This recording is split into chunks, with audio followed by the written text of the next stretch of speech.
And we're live, guys. We out here.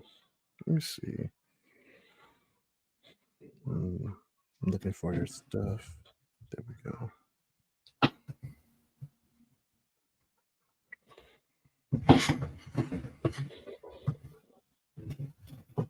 All right. Welcome back, everybody. Welcome to the Great Debaterz podcast. It's Super Bowl week. Of course, we have the Great Debaterz here. We have Chuck and we have Marcel What Smith. do? We have two special guests here. We have Chappelle. Hey. And we have the duo from the Mother-Daughter Duo podcast. How are we doing today? We have Danny and Mother. So the halftime show is a polarizing event. A lot of people watch it. A lot of people don't watch it. I watched the entire show from like the pre-show, the game, halftime show, post-game, all that stuff. So when it comes to the Super Bowl halftime show, pre-1992, 1993, 1992, it was just marching bands, commercials, BS. Like, who cares? Who wants to watch this stuff anyway? But one year, this is 1992, and we talked about this right before the show. It was the Commanders-Bills Super Bowl. Halftime show started, and a whole bunch of people left watching the NFL channel to go to In Living Color on Fox. 30 minutes of time on Fox. Then they came back. Some of them came back to watch the Super Bowl. Some did not. The NFL was like, nope, this is not happening again. So they got Michael Jackson to do the halftime show in 1993. And the rest is history. And we're going to talk about the history right now. We have the grand almighty tier list right here. We always do this every month. So we're going to start at the top. We're going to do God tier, which is like the best of the best of the best halftime shows. Then we have amazing, which is like shows that weren't God tier, but you can remember them and go back to like, okay, that was a great show. Then we have great, which is like the good tier. Then we have average. Then we have meh, like it could have been better. I just don't care. And then the trash shows, the shows that were like, why did they pick these people to do the halftime show?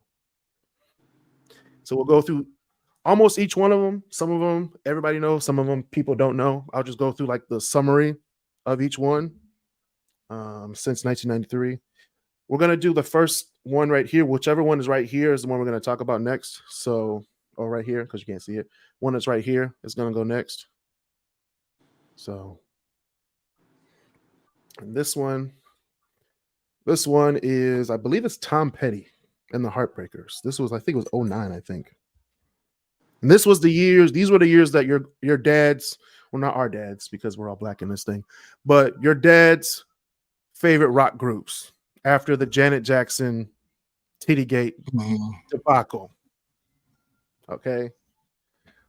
So anything after 04 to like 2011 was going to be an old white rock band. So this is the years I was fixing my plate during halftime. Got you. Yes, those are those fix your plate halftime shows. So Tom Petty, 2009. Actually, it was 2008. Actually, this was Super Bowl 42. This was the Giants and Patriots Super Bowl, the first one. I'm about to say one or two. That was one. It was one. There was the Tyree catch, the helmet catch. Mm-hmm. Yep. I'm not a huge fan of Tom Petty, but in 2009, I didn't know who he was, but I found out who he was at the halftime show, and he was actually pretty decent. I wouldn't say he was the worst Super Bowl halftime, but I would just say it was average at best, in my opinion. So, what do you guys think? I don't even listen to Tom Petty, so like I said, I was probably fixing my plate. Fixing your plate? At this time. Are you one of those people that like you were fixing your like which year it was? Like Tom Petty, oh, I was fixing my wings, or I'm gonna just say this: if it's a white rock group, I probably wasn't really paying attention unless it's somebody that I listen to. Unless you're someone you listen to, right? Other than that, that's a liquor store run. I got 30 minutes. That's a liquor store run. That's the time to fix my plate. You know what I'm saying? That I did everything except watch the halftime show. Once the game came back, then I'm back at the, sitting down watching it. We back. If it's somebody that I really don't listen to, I'm not really paying attention. Black or white, it really don't matter. But if it's somebody like I really don't want to see, I'm not really gonna pay attention to it. Right. So I couldn't tell you if it was good or bad.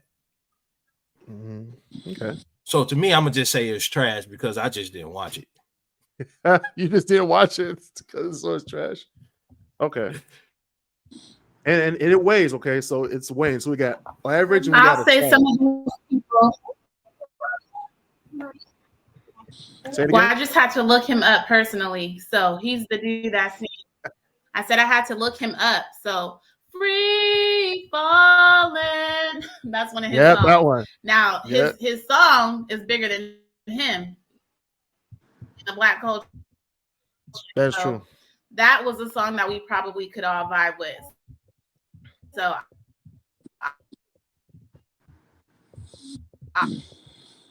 Wi-Fi issues. I'll give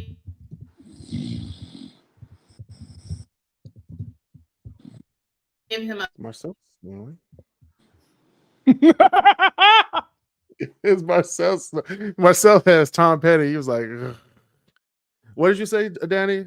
You said man or average? Great. Average, great.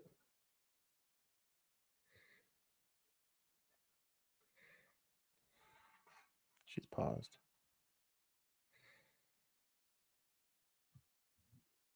You want me to cut in? Yeah, go ahead. So I remember this halftime show, and I wouldn't say it's trash. I'm one of those people who watch the entire game as well. I watch the beginning, I watch the end, halftime show. I'm tuned in. I'm one of those marching band people. I've actually, so I'm very familiar with a good halftime show. I think Tom Petty suffers from one being Tom Petty. Like for your dad's favorite rock band, that might be your thing if you're a white guy. But for a lot of black folk, we probably like, not really for us. But also, he follows up Prince and FAMU the year before, right? So you have Prince the year before, and then you go to Tom Petty. Literally anybody after Prince is almost going to be like, whoa, it wasn't Prince, right? He's not singing Purple Rain, and it's also raining. You know what I'm saying? Like that kind of stuff doesn't happen for Tom Petty. So as far as I'm concerned, there's no way you don't look at that performance and go, meh, in comparison to the purple one he just followed before. So that's how I feel. Okay, so where would you put Tom Petty in this list? Meh, Tom Petty's cool. I'm pretty sure Tom Petty gives a great concert. But again, for the Super Bowl, I can't think of the thing that stands out from that performance. I think if you're going to be great, amazing, God tier, I need to have something that says, oh, remember that time Tom Petty did blank? And I don't have that moment for him. So average at best, meh is probably where I put him. Okay. Danny's back.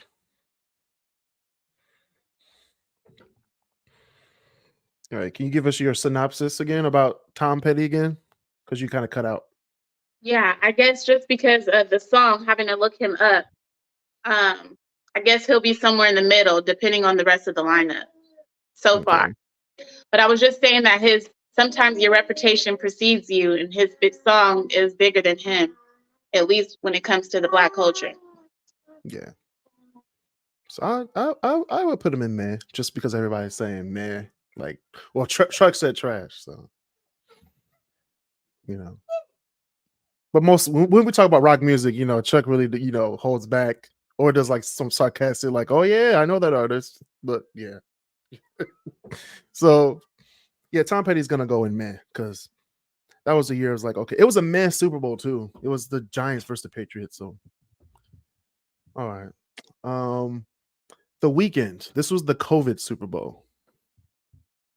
The famous COVID Super Bowl. No crowd. Actually, there was like a crowd, but it wasn't like it's 60,000 people screaming. But I'm a big fan of The Weeknd. However, because there wasn't a crowd there, it kind of like didn't have that It same took away from feeling. it took that pop away. Mm-hmm. It was built I would for say it the was TV average. audience. So I would say average. Yeah. At the highest grade.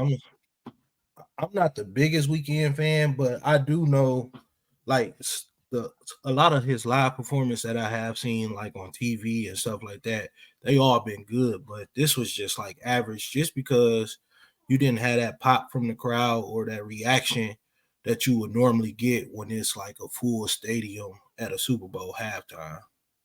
Mm-hmm. So I'm gonna give it average. Okay.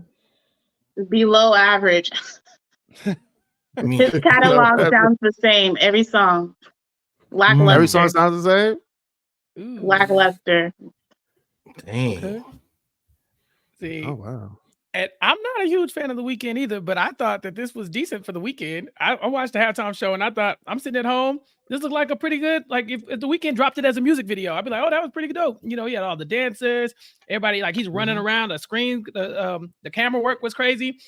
I don't think Abel is giving you that on a normal concert. So I thought this was dope for The Weeknd, but for The Weeknd. So I'd say average to great, you know, somewhere in that range. But I think it's looking like it's going to probably land around average or meh for us as a whole. Probably average. It was an average show. Sorry, Weeknd, you know, the average pandemic kind of messed you up.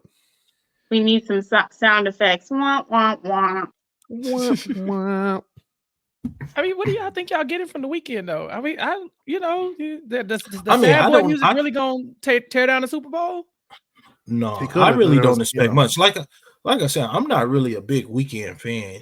Like she said, all his stuff actually sounds the same. Like it does. It's like he has a sound. Like if you hear the song, you'd be like, oh yeah, that's The Weeknd. Like, so it's nothing that differentiates him. I think to your point too, like what are we gonna get from The Weeknd? It's The Weeknd. Like that's exactly why I don't think he should rank very high. It's like, there's other people that come way better than The Weeknd. Yeah, I think I'm just giving him more credit because I remember Sad Boy Weekend and Tell Me You Love Me. Like nobody wants to hear that at the Super Bowl, but this new like I'm a motherfucking star boy, like that kind of go. I was like, look at The Weeknd changing it up. You know, I'm just saying I'm not a big fan, but I think that the music sounds different because if you go listen to that old stuff, don't nobody want to hear that stuff at the Super Bowl. But you know, some of this new stuff, the little pop synth thing he got going on, I'll give him credit for that. But average is fine with me. I'm not gonna put up that much of a fight for The Weeknd. You can keep that emo music. I'm good. Yeah.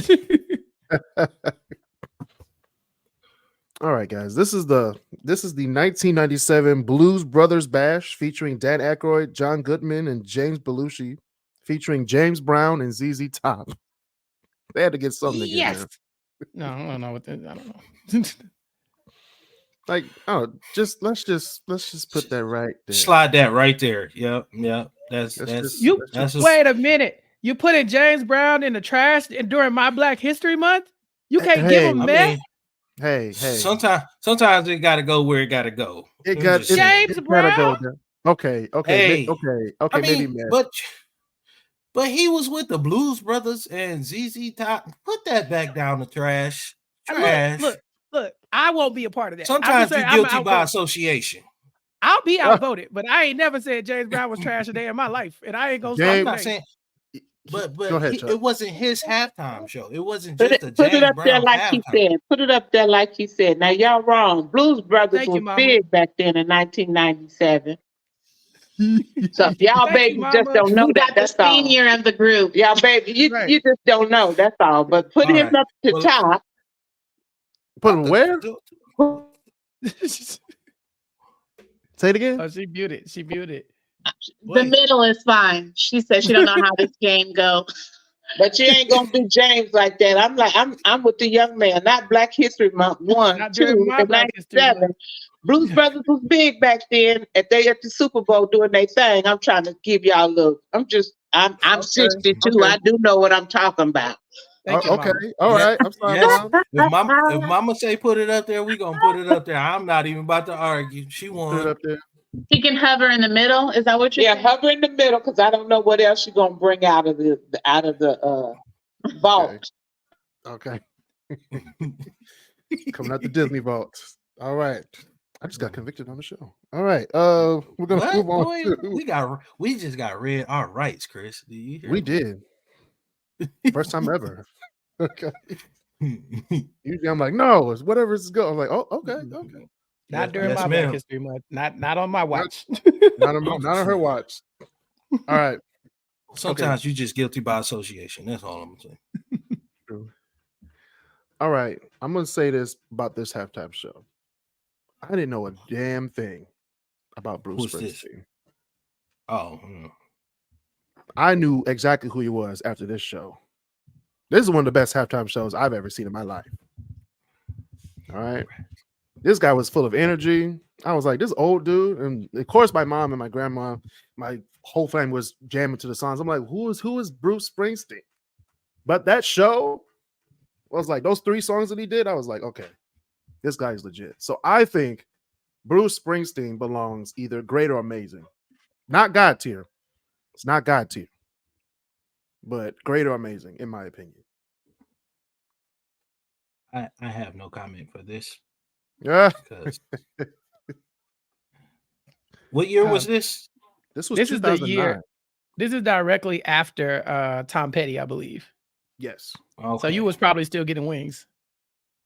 Yeah, and I was not even old enough to be paying attention in real life. Like 2009, I was 20.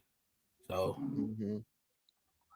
actually, this game was actually a really good game. This was the Cardinals Steelers game. This was the toe touch of doom at the end by Holmes. You talking about Holmes? Yeah. See, I remember the parts in the game. I just don't remember the halftime show. So, I don't know. Maybe they could just go right back to that, like where he did the toe touch. I'm like, was he really inbounds, or they just wanted to have a good ending? I don't know. We're gonna look at that replay again.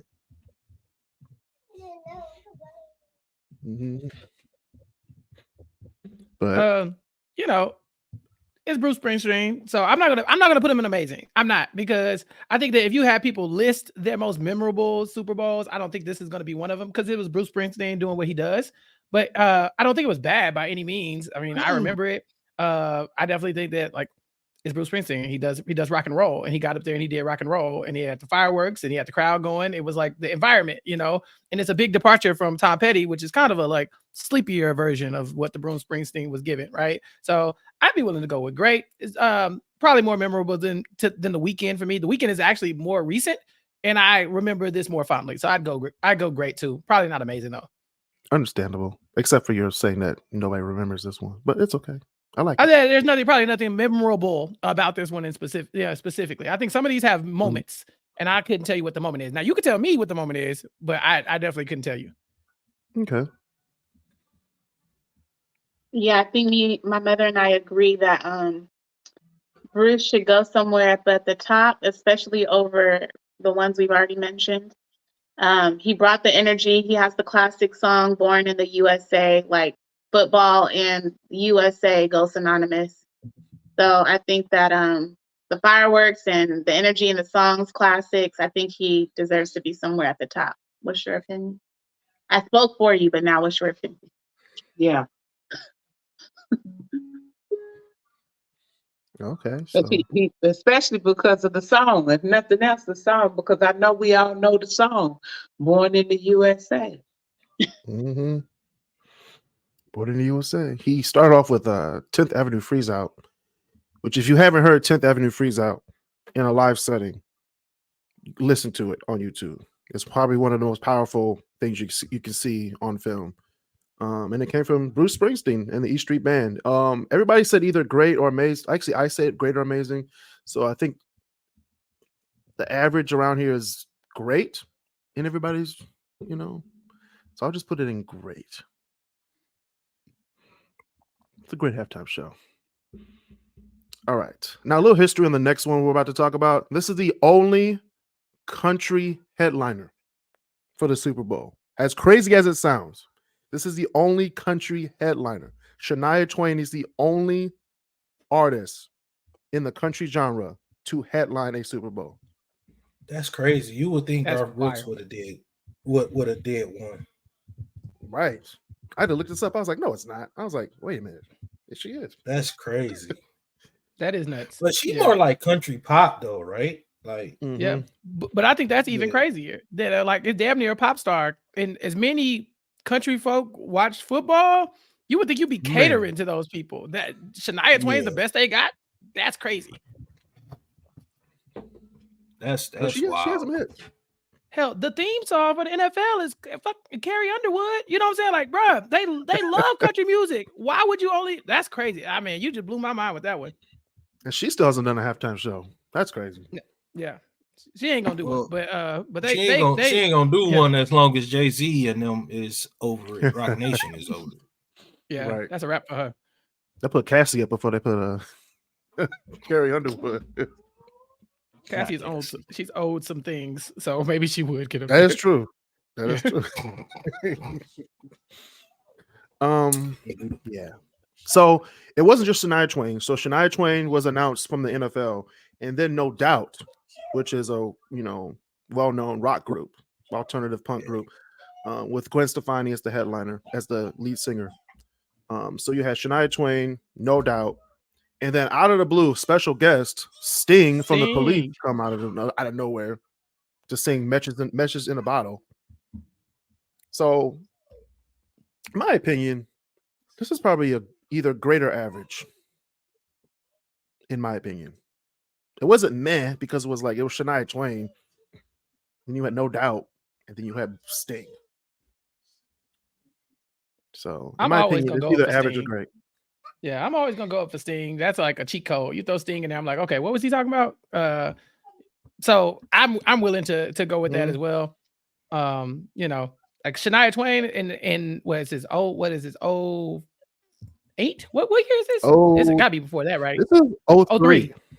Right, yeah, 03 Shania Twain. That's Shania Twain's cooking right then, right? So I guess people really cared about Shania Twain at the time. But like I said, when you bring in Sting and the Police and then No Doubt, they were really throwing everything at the wall.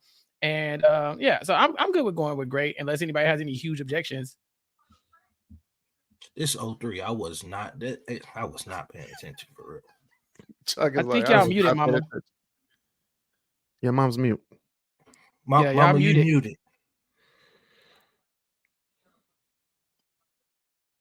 Huh? There we go.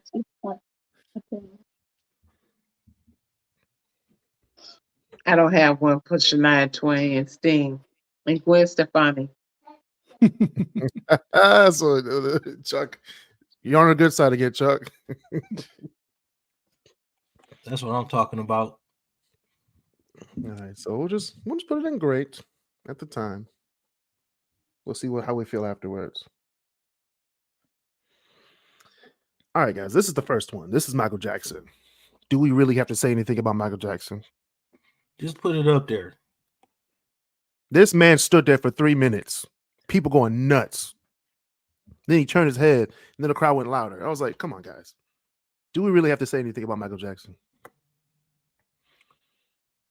I mean, we going to put that at God tier. That's just, that's what started. We're going to put it in trash. Oh, well, all right. It's like, no, you tried to put James Brown down there. I don't know. I can't trust y'all no more. So we got to say the words. Michael Jackson is God tier. Hey, I'm just saying. That's because James Brown was guilty by association. That is he all was I'm with saying. ZZ Top. That's why. If you in the car when they robbed the bank, you was still going to jail. That is just it. You know he got James Brown privilege. They gonna pull him right out and say, "Sir, get away from these criminals. Get away from ZZ Top. These long beards, I don't trust it. Come on, James. Come on over here." No. Michael Jackson is God tier. We don't have to say it, but it's my Black History Month, so we gonna say it. That man invented the Super Bowl halftime show. It is what it is. There's nobody's gonna compare. There is no halftime show without Michael Jackson. So is Michael Jackson at the top? Is that what that is? Yes, all ma'am. right. Yes, ma'am. Okay. He belonged there because he the biggest pop star of all time. People still talk about Michael Jackson. He belonged at the top. You are absolutely correct. The biggest pop star of all time. Your generation and mine. If he was still alive, people still be fainting over Michael Jackson. That's true. Hell, The Weeknd built a career trying to impersonate that man. You know what I'm saying? Yeah. He might not be able to stand up on his tippy toes and go, but he's still the biggest pop star. Yeah, I do believe Michael Jackson should be in God tier just because he was the first legit one, and nobody, I don't think anybody since then could top that production quality and what he did back in '93. Like no one could just stand there and people just go crazy for you. Like no, that will never happen though. Like maybe Beyonce, maybe, but Michael Jackson. I mean, she's about the closest, but it ain't gonna be for 3 minutes. No, I don't see it for 3 minutes. Like him just standing there and no one and not saying a word, just standing there, and people was just still like screaming, fainting. Producers didn't know what to do. They're like, Michael, just keep the camera on him. That's what you do. Mm-hmm. Man, that was a good show. And actually, next one is actually a good show as well. This is the 1999 Super Bowl celebration of soul, salsa, and swing, featuring Stevie Wonder, Big Bad Voodoo Daddy, and Gloria Estefan. Very good show. I saw the entirety of it. I wasn't there. I mean, I was there. I was alive to see it, but I was 4 years old, so I couldn't really watch it. But I went back and watched it. I was like, it's a pretty good show. So I think it should go in great, in my opinion. At the highest. Maybe average. Well, I know that was like during the height of like Gloria Estefan and all of that, right? Like that was Gloria like Estefan was big in like the 80s and 90s, yeah. Yeah, that's what I'm saying. Like you said, that was 94, early 90s? 99. Okay. Yeah. And finally, Stevie Wonder got to do a Super Bowl. He can go there somewhere by the weekend. I mean, I'm gonna put him on the line with James Brown just because it's Stevie Wonder, and I don't want mine to chew me another one again. So you know what I'm saying? She can hit average. Yeah, we can do average. Average, okay. It's an average show.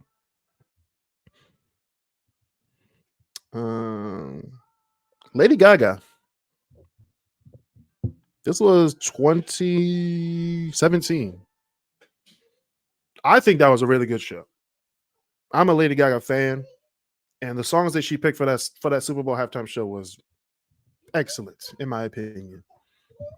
You couldn't do anything. She couldn't do anything worse than what she did. She actually jumped off the top of the stadium, which I thought was, if she didn't have those strings on her, I'd be like, okay, she's dead. But she had strings, and they had drones behind her with the American flag. She sung her greatest hits, and it was a good show. So I put it in amazing or great. Not God tier, because there can only be one. there can only be a few in God tier. Ooh, we'll see. But not Lady Gaga. I agree with you though. I think that there's no way you can get anything better from Lady Gaga. Lady Gaga did what she did best for the entire show. She did all her hits. She jumped off the roof of the building. She played that little guitar thing, you know what I'm saying? That half guitar, half piano thing. She was in the crowd. She played the actual piano. She was on the stage. Like she did it all. If that's not a good halftime show, then what are you looking for in a halftime show? So I'd say probably amazing as well. I'm somewhere between great and amazing just because, it was a good show. She put on a good show, but I'm just not the biggest Lady Gaga fan. So it's somewhere between great and amazing. I sat down enough to watch a couple of her songs. So, and it's Lady Gaga. She was one of the biggest artists at the time. The line was too long. Yeah, the line was too long at the table to get your food. I understand. Pretty much, I had to wait. You was like, man. But no. Yeah, so I put it somewhere in amazing and great. It's up there in between them two for me. All right, Danny, what do you think? Yeah, Lady Gaga can go up there between great and amazing, in my opinion, too. Okay. I say it was an amazing show. So I'm down. It was an amazing show. That's one of the shows that's like, okay, Lady Gaga, Super Bowl halftime show. Boom. She did everything that everybody below her in those rankings did. Like she played the guitar, she danced, she jumped, she had pyrotechnics, she had choreography, she did ballads, she did all her hits. Like what else do you want from the lady? I don't think she had a special guest either. No, it was just her. It was just her. That's crazy. She went double platinum with no features. Basically. Mm-hmm. Yeah, she pulled a J. Cole. J. Cole should do a halftime show. Call up Jay-Z. God, no, what? No, what? Just one song. Just one song. What song? I don't know. One that won't get taken off by FCC. Now I'll watch that one. Yes. You get one bad word, it will be a blue screen for the Super Bowl. So, this is when the halftime show switched over. Like it was in the transition, but it completely switched over when Bruno Mars hit the stage in 2014. Now, the game, depending on which side you were rooting for, was a blowout. It was 43-8 with the Seattle Seahawks beating the Denver Broncos. But the halftime show, Bruno Mars, and then the special guests, the Red Hot Chili Peppers. Like, if you didn't know who Bruno Mars was, which a lot of people didn't know who he was because they don't really listen to him, this was the show that put him on the map. No, Bruno Mars put on a hell of a show that year. Yes. That was probably one of my favorites. But Bruno Mars always gonna put on a good show. Like wherever he step on stage, it just seemed like he know what to do and how to entertain the people that's in the crowd, or even just the people, period. So I mean, that was an amazing show to me. That was probably one of my favorites. Mm-hmm. Yeah, I liked White Bruno back when he was making his pop music. You know what I'm saying? Like, I didn't hate it. Yeah, look, we not gonna get on here and act like Bruno. We ain't gonna get on here and act like Bruno hasn't been two different people in his career. Like one day he woke up and was like, you know what? I could appropriate pretty, like him and Donald Glover got the same idea at the same time. You know what I'm saying? But I think that, yeah, Bruno, when he was dancing to Treasure and Billionaire and all the little rock songs, he brought out the Red Hot Chili Peppers. Very much a different Bruno that you would get this time. You know what I'm saying? Anderson .Paak's coming out with that wig and they're doing some soul music now. But that Bruno, that was a good Bruno. And I think like you said, it kind of put Bruno on the map for people who weren't listening to pop music. And then once Bruno got that audience, he kind of went the other direction. So I thought it was great. And then the Red Hot Chili Peppers does what Bruno does as well, the rock part. So it just, they were all doing the hits. Anytime a person gets out there and does like the biggest songs that they're known for and the crowd goes up, I'm always going to give them more credit for that. So Bruno probably did great or amazing, probably for Bruno. I don't know if Bruno gives a better halftime performance now than he did then, though. It just depends, I guess, on your taste for his music. I'm moving. I'm with the amazing. Even then, Bruno had the hits. Even then, like even though Bruno made a lot of pop music, a lot of black people still liked his pop music. So it wasn't like it was just catered to pop music. A lot of people still like Bruno pop music, and then he decided to switch over to that soul side. But he had to get his audience. So what would you do? You make music catered to white America, right? You get your white America audience, and then you bring them over to the side that you want. You make your money from that white America, and then you make your money. You do the music that you really want to do. So I mean, but he still put on a hell of a performance, even with Silk Sonic. It still be a good performance. So. Silk Sonic should do a halftime show. No, look, I mean, if you're listening to NFL, that would be a dope. Even though they probably couldn't do a whole 30 minutes by themselves, but they could like bring somebody out. They can do 30 minutes by themselves. They're gonna do that one album? They don't have that many hits. That's what I'm saying. They only got 4 songs on the radio. They only have one album. They have one album, but they can only do like the 2 songs that everybody knows. Then Anderson .Paak can do one of his songs, and then Bruno Mars can do 2 of his songs. Bruno Mars can reach back. Yeah, no, you're not wrong. No, I mean you're right, but how many people know Anderson .Paak songs? Like how many people countrywide? He could do the one that everybody knows. How many white Americans know Anderson .Paak song? Trust me, you'd be surprised. It ain't. They're gonna be like, "Who is this nigga on this TV? And why is he performing?" With this bob. While they're dancing, though, they be like, "Who's this nigga? Who's that nigga on that NAD, boss? Who's this nigga?" You know what I'm saying? So Hey. it'll be kind of hard. I mean, Bruno Mars is going to be amazing for me. No, yeah. I agree. That's fine. Uh-oh, hold on. Boop.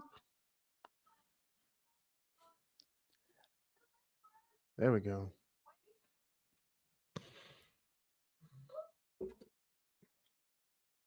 All right. Now, this is a Detroit-based podcast. I'm going to put that out there. We're set primarily in the Detroit metro area. What up, though? What up, though? This next halftime show was set at Ford Field in Detroit. This is the Rolling Stones from Super Bowl 40. So they did a song that everybody knows, Start Me Up, to start it up. No pun intended. And then they did one of their new songs from 2006 that nobody knew, nobody cared about. And then they finished off with a song that more people didn't care about. So in my opinion, this should be either meh or trash. In my opinion. Okay, Chuck is trash. Okay, Chuck got trash. Okay. Meth, because it probably was all on meth. Meth.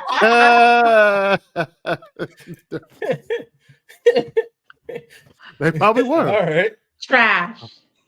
I'm not debating that. What is this image? I can't even make it out. I see this is that's the trademark Rolling Stones logo, like the lips and the tongue coming out, and they made a stage out of it.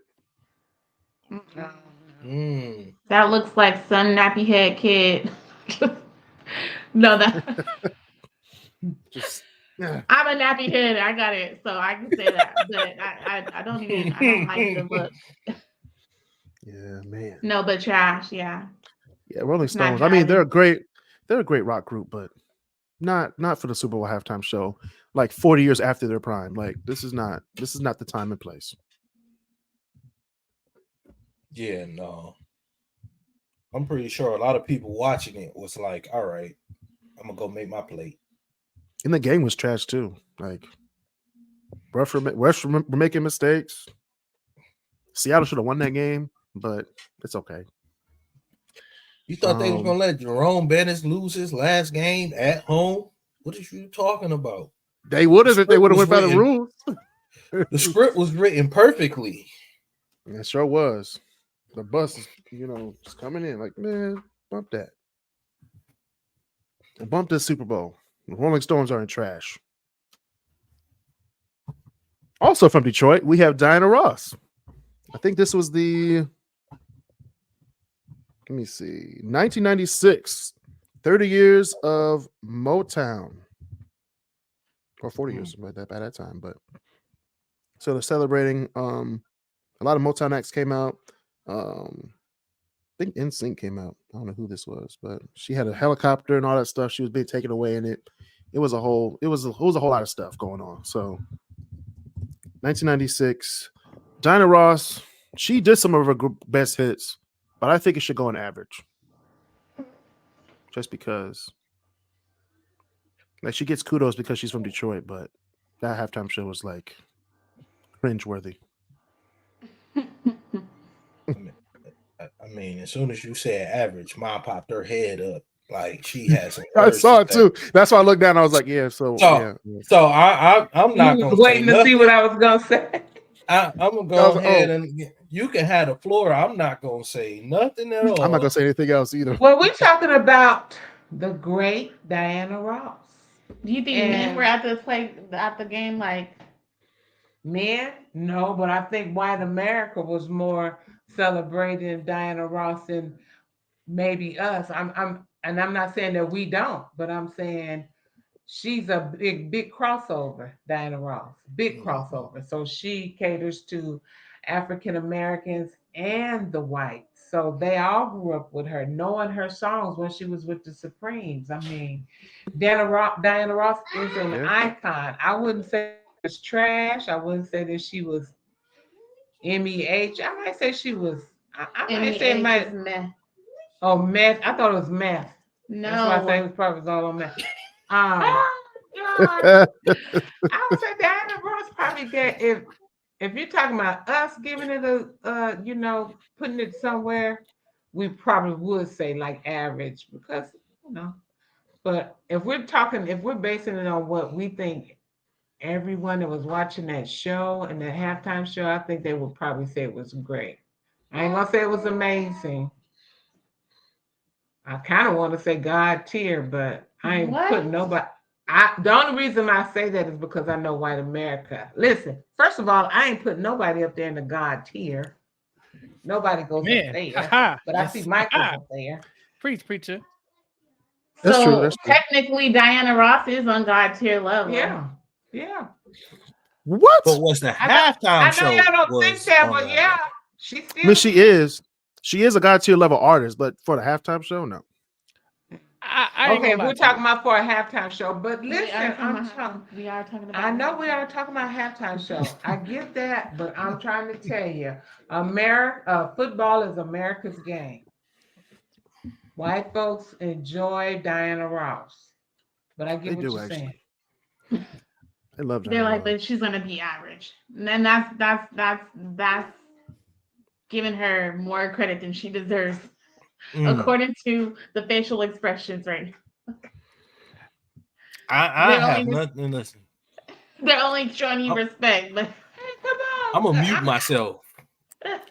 I'm gonna say what it is. Diana Ross is dope as hell, but Diana Ross getting up there and singing "Baby Love" during a football game, it ain't really gonna move me. So that's what I'm saying. Like, I'm sure that a lot of people went up for the halftime shows, but it's the song she picks. Like she doing the Supremes hits from 81 in 96. It's like, maybe that's not what 81? People want to hear. I mean, I don't know what year some of these songs is from. I mean, I'm sure they weren't from the 90s. And so, you got 10-year, 15-year-old songs that are, on here from, the 70s, from the 80s or whatever. Yeah. And I'm like, it's probably not the most exciting thing to listen to in the 90s, is all I'm saying. So I'd be willing to go with. But how many people know her songs from the 70s? Everybody they know her songs. Absolutely. But I know a lot of songs from the 70s. I don't want to hear the football game too. Okay. All right. That I'll put a bit of average. I'll put her an average. I give you that. That's not a doubt. I got you. I'll put her an average. Okay, now let's talk about this halftime show. This was the halftime show that was like, okay, you started off great, but then you went completely a whole tangent the other way. This is the Maroon 5 halftime show, the year that everybody was boycotting the halftime show, but they were like, yeah, Maroon 5 can do it. So we weren't, I was watching it. I didn't care about the boycott, but I was watching it regardless. But Maroon 5 did an actually good show. It was okay. Good. Okay. Teetering, But then he took his shirt off and all the girls started screaming. Then I was like, okay, let me go get something to eat real quick. I pulled the chuck. I went to go eat. So this was an average show for me. It started off great, but then it went to average. I mean, it was just like a regular concert to me. Like, it wasn't nothing spectacular besides knowing the Maroon 5 songs that they sing. It wasn't nothing like Super Bowl halftime show, like spectacular. It was just like they was just up there putting on an average ass concert that they will show every day on tour or something like that. You know what I'm saying? So I will put it in. It's between and average. So yeah. I mean, you can't put on a concert, a tour concert at the Super Bowl show just because it's the Super Bowl. Like, you got to go above and beyond for the Super Bowl. True. So I remember this way differently. I'm from the South, and I remember that Big Boy came out and performed Kryptonite, and I remember that Travis Scott was in there doing Sicko Mode in 2019. Like, bro, they were big deals. That was the hottest song on the radio in the country.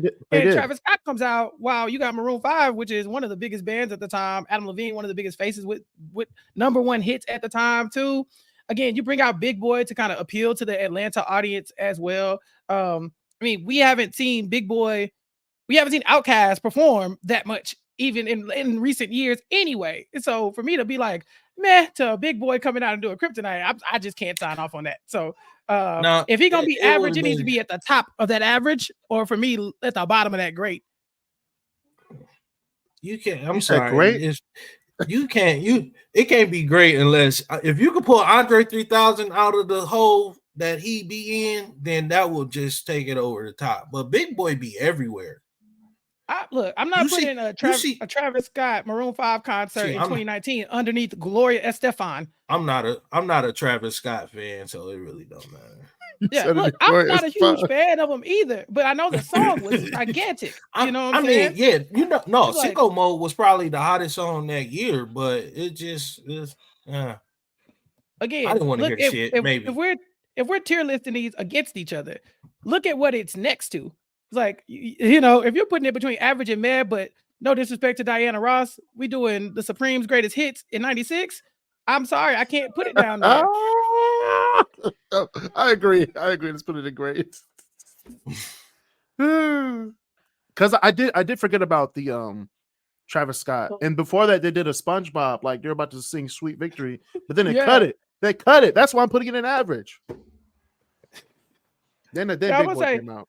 I guess he's great. Yeah, you a '90s kid and you rooting against SpongeBob. Woo, this is Black History. Actually, this is a Crisscross Studios only confidential thing that I have never seen an episode of SpongeBob SquarePants. I have never seen the show in my life, ever.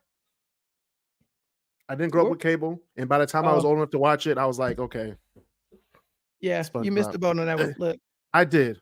Not my business. All I'm saying is, if we're looking at these now, because we have enough on the board to kind of outline what these levels of competition are, and I'm like, putting Maroon 5 between Diana Ross and Tom Petty is disrespectful, especially in 2019. But also to include Big Boy and Travis Scott in that, they would have had to come out and do 3 power ballads for me to even agree to that. So I'm gonna have to. I mean, because what do you think Tom Petty was doing? You know what I'm saying? So I'm just saying, if we're looking for energetic type football game atmosphere, I'd bump that up. That's all I'm saying. Okay. That's good. Danny, what do you think? I agree with Chapel. Is that what it is? Chapel? It's Chappelle. Chappelle. I agree with whatever you just said. Agree. Okay. It's Maroon 5. It could have been better, in my opinion. It could have been better. As a youth, I was listening to them on my way to school, so respect to Maroon 5. But I don't remember the performance, so I can't really speak to it. But if you brought out Travis Scott and Big Boy, I would agree that we need to put some respect on their name. Put some respect on their name. That's right. All right, Mom. All right. So, yeah. She done pulled out the baby on us. Yeah. All right. No, I think she's trying to talk about that viral. What is it? No, they said it. Oh, I'm talking about baby. Oh yeah, I don't even know. At the Breakfast Club. Oh. Put some respect on that. Where that came from. Yeah, that's where that came from. She be thinking I don't know stuff. I watch stuff. Yeah, Mama say she ain't as old as you think. I guess not. Still in the loop. She's just as embarrassing as I think. Speaking of embarrassing, was this Coldplay's halftime show, or was it Bruno Mars and Beyonce's halftime show? Because I love Coldplay. Coldplay is one of my favorite bands of all time. But you go bring in Beyonce. That said, Bruno? Would you book Coldplay for a halftime show? No. Okay. I rest my case. That's all I like. And somebody who likes Coldplay, actually, when you say that, I would book them for a halftime show. I wouldn't put Beyonce and Bruno Mars in the same halftime show. Yeah, I mean, it's Coldplay. The Scientists, Viva La Vida, them cool little, songs that you listen to when you vibing. It's a football game. But then when you put them in Levi Stadium in California, the halftime show is at like 4 p.m. in the afternoon. Like, you can't do the same show that Coldplay would do in an arena at night. Like, that's a whole different experience. So I think Coldplay got the short end of the stick on this one. And then Bruno and Beyonce, like you said, Bruno and Beyonce showed up, and it was Black Bruno. Black Bruno is a different monster. Black Bruno showed up with Mark Ronson. Mm-hmm. Mm-hmm. And then Beyonce came out with a new song, Formation, with the Black Panthers. And white people pretended to hate that song until she did it at the halftime show, and then all of a sudden they all forgot. It was like, oh yeah, Beyonce. So pretty much you telling me Bruno Mars and Beyonce saved that halftime show, and they did. Took it from trash into probably average, or Right. It wasn't trash. It was saving from a mess show because Coldplay was a great band, but it was in the daytime in California, and they did some songs that people really didn't know or people didn't want to hear. But then Beyonce and Bruno came out. I was like, oh snap, we back up. We here now. So I think it went from mad to great. To great. It was great. It was a great halftime show. Bruno and Beyonce did a dance. Yeah, because he did Uptown. Yeah, I mean, what? I'm gonna put it at average just because you start. If you start at man, you can't jump 2 tiers. It's gonna have to. It went from sure you can. It's a cost tier list. No, it probably started. It probably started at trash and then ended up at average. Okay. Using Beyonce to jump some tears that's a pro tip right there. You failing, just throw Beyonce in the mix real quick and let your stock rise. But I agree. I think that if you let Coldplay cook that entire show, we're talking about them with Tom Petty. And I think that you bring Beyonce and Bruno and people stop talking about the Coldplay part. I forgot this was Coldplay's show. I thought it was Beyonce and Bruno Mars. I thought when you said Bruno Mars earlier, I thought you was about to talk about this. This the one I really thought he was talking about for sure. Exactly. That's why I was like, oh, that was white Bruno. That's why I said that, because I had to register that Bruno had did it. There was the white Bruno one and there was the black Bruno one. Yeah. Exactly. So I'd put this in average as well, just because like I see what they tried to do with the Beyonce thing, but like really Coldplay, we gonna really just bump you up like that because of this. And they didn't even advertise them. They just advertised Coldplay. So when Bruno and Beyonce came out, I was like, wait a minute. Hold up. Right. I damn near dropped my wings. Right. Like I did drop my wings. I'm gonna put that out there. But I had to clean up a whole mess. It was bad. But yeah, I think it should be an average. Or at least the lowest part of great, in my opinion. But all right, Danny, Mom. Average. Let me have it. I agree with Chappelle. And Chuck. Okay. Average. Good show. It was a good show. Actually, the whole thing was like, okay. Even the game was just trash. So it was just a very defensive game. So when you put in an average, do you think it's more memorable than like the weekend? Or like you feel like it's supposed to be right? I think it's more memorable. I think it's more memorable than the weekend, in my opinion. I'd agree.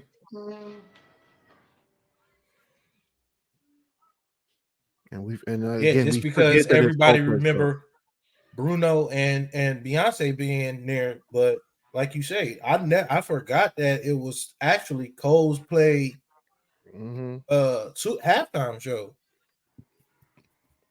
Yeah, if the people that are supposed to go on before you are bigger than you, that you shouldn't be a headliner. I'm just saying. And isn't it a weird year to pick Coldplay as well? You know, no, they were the top of their game in 2015. I give them that. 2015, were they in 2015?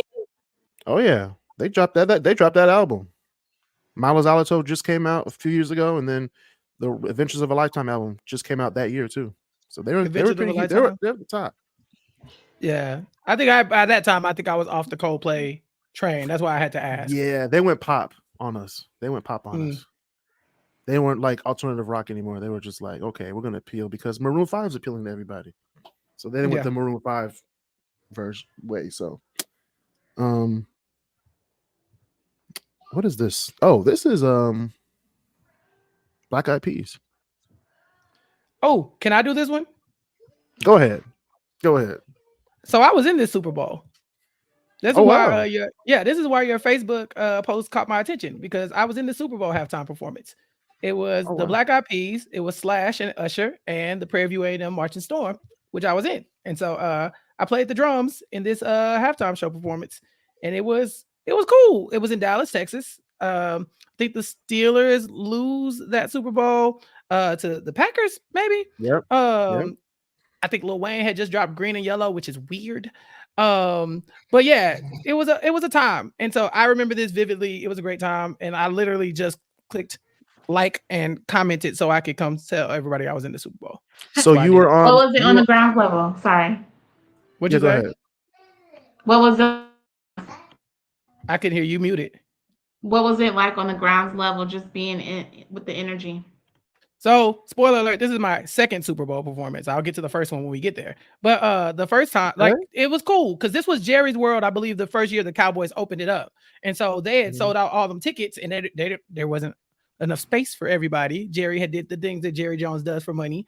So it was kind of ratchet in that sense. But it snowed in Dallas too, and it never snows in Texas, like rarely. And so people weren't prepared for that. It was very interesting. The choreographer, he also went to Prairie View, and so that's how he got hooked up with us because he needed a band for the Black Eyed Peas. And so on like a halftime show performance level, both times I've done it, it kind of worked the same way. What they do is when they come into your city, they offer like local entities like a chance to be a part of, a part of the performance, right? So they might go get dancers from a local high school, community college, whatever, marching band, blah, blah, blah. And so there was a lot of dances there, but you practice essentially for 3 days. Friday, Saturday, and then Sunday morning, right? Maybe or something like that, or Thursday, Friday, Saturday, and then Sunday performance. But yeah, it was cool. It was like I said, second time I did it, it was dope. And then they rush you out of there because you did not pay for a ticket. So you do the halftime show and then you get the hell out the stadium. So yeah, it was. So it you was can't pretty even cool. watch the Super Bowl. They don't even have you in the arena. They have you underneath the stadium in like the locker room type areas and the hallways and stuff like that before they rush you in, and then they rush you out when the clock hits 0. And so yeah. But like I said, twice it was a good time. And then again, it's Usher. They brought out Slash, which is like low key a black artist that nobody knows about, and then the Black Eyed Peas. So it was kind of cool. So you went to Prairie View. I did, yeah. And you're from the Dallas area? I'm from Houston. Oh, Houston. Okay. Mm-hmm. Okay. Nice. Good to know. Yeah. So what was your second Super Bowl? This was my second Super Bowl. Oh, so what was the first one? It was in Houston. I'll tell you when we get there. Oh, or you should already know. We'll get yeah. there. Yeah, or you should already know. Yeah. You were like, Houston. I was like, oh yeah, we'll get there. Mm-hmm. We'll get there. Actually, we got a few until we get there, but AT&T Stadium made it to a Super Bowl before Dak Prescott. Wow. That's crazy. That's real crazy. Wow. Crazy. So for this one, I don't know. It was Black Eyed Peas. Of course, Usher was there, which will be here this year, headlining. Slash. The only thing that killed Slash was Fergie singing "Sweet Child of Mine." And it was really bad. It was very bad, very cringeworthy. Anytime she get on the mic. Right. I believe this was average or great. I'd say average. I mean, yeah. Or man. You know what? I'm gonna say I don't remember that. I'd probably say average just because what else is in average, but also like it's not very memorable. Like hell, even for me that was there, I wasn't like, no, y'all tripping. It was wild. I was kind of like, it was straight. Yeah, it was an average show. I remember the show. It was just average. Like, yeah, I don't remember the show at all. I think what it is like it's the Black Eyed Peas as well, right? So the Black Eyed Peas is a very specific audience, and then it wasn't like the highest point of the Black Eyed Peas. It was kind of like the rebirth of the Black Eyed Peas, and then you brought in Usher doing pop songs. He did OMG, which everybody thinks he might pull out for this one. Was it not the best? Was it not their height? Because this is like 5 songs in the top 10. But they performed "Where Is the Love," and they did like "Let's Get It Started," and I want to say they did their old hits. They did their old exactly. hits. So they did what they were known for, not the new stuff. Is probably what I'm getting at. Oh, okay. I was like, wait a minute, they weren't the highest when they did that, but they did their early 2000 stuff. Mm-hmm. Yeah, like I remember the performance. It just wasn't nothing that like stood out in the performance to make you put it above average. Like it was just it was just an average performance. I'd agree. It's kind of like what you said earlier, where you said like this is kind of what you expect from like a Bruno Mars Maroon 5 concert. Yeah, like this is what I'd expect from a Black Eyed Peas concert. Like you know, you do a couple like the fast songs, and then you do like Where's the Love, maybe bring out a special guest, and then wrap it up. And then like if it was Usher doing Usher songs, you know, that everybody know and love, then cool. But Usher doing OMG, it's kind of just a crowd mover, you know. Not to say that people don't love that song, but yeah, it's just a crowd. He might mover. do it tomorrow night too. This is gonna be crazy. I don't. If he do it twice, Lord, I don't think so. Yeah. I hope he doesn't. But because he got way more of his songs that's way more popular than OMG to do. Actually, OMG was pretty huge. I'm just putting it out there. Well, that's because he brought that out when that EMD stuff started really getting popular, you know, in America. But like I say, he got way more hits. Yeah, he does. And they announced that Alicia Keys is going to be on there too. So we already know what that means. My boo. Well, we get my boo. You know you getting my boo. You know Ludacris probably gonna be there, so you know you're gonna get but you knew that was gonna happen anyway. True. And we'll get to the Usher halftime show later in the show because we're gonna talk about what might happen. Okay. I got some predictions. So, and they're wild predictions. They might not happen, so you know. All right. This one is also, in my opinion, gonna go up in God tier as well. Prince is gonna go in God tier because he did Let's Go Crazy. He did Purple Rain in the Rain. In a Thunderstorm. Oh, rain, purple rain. See?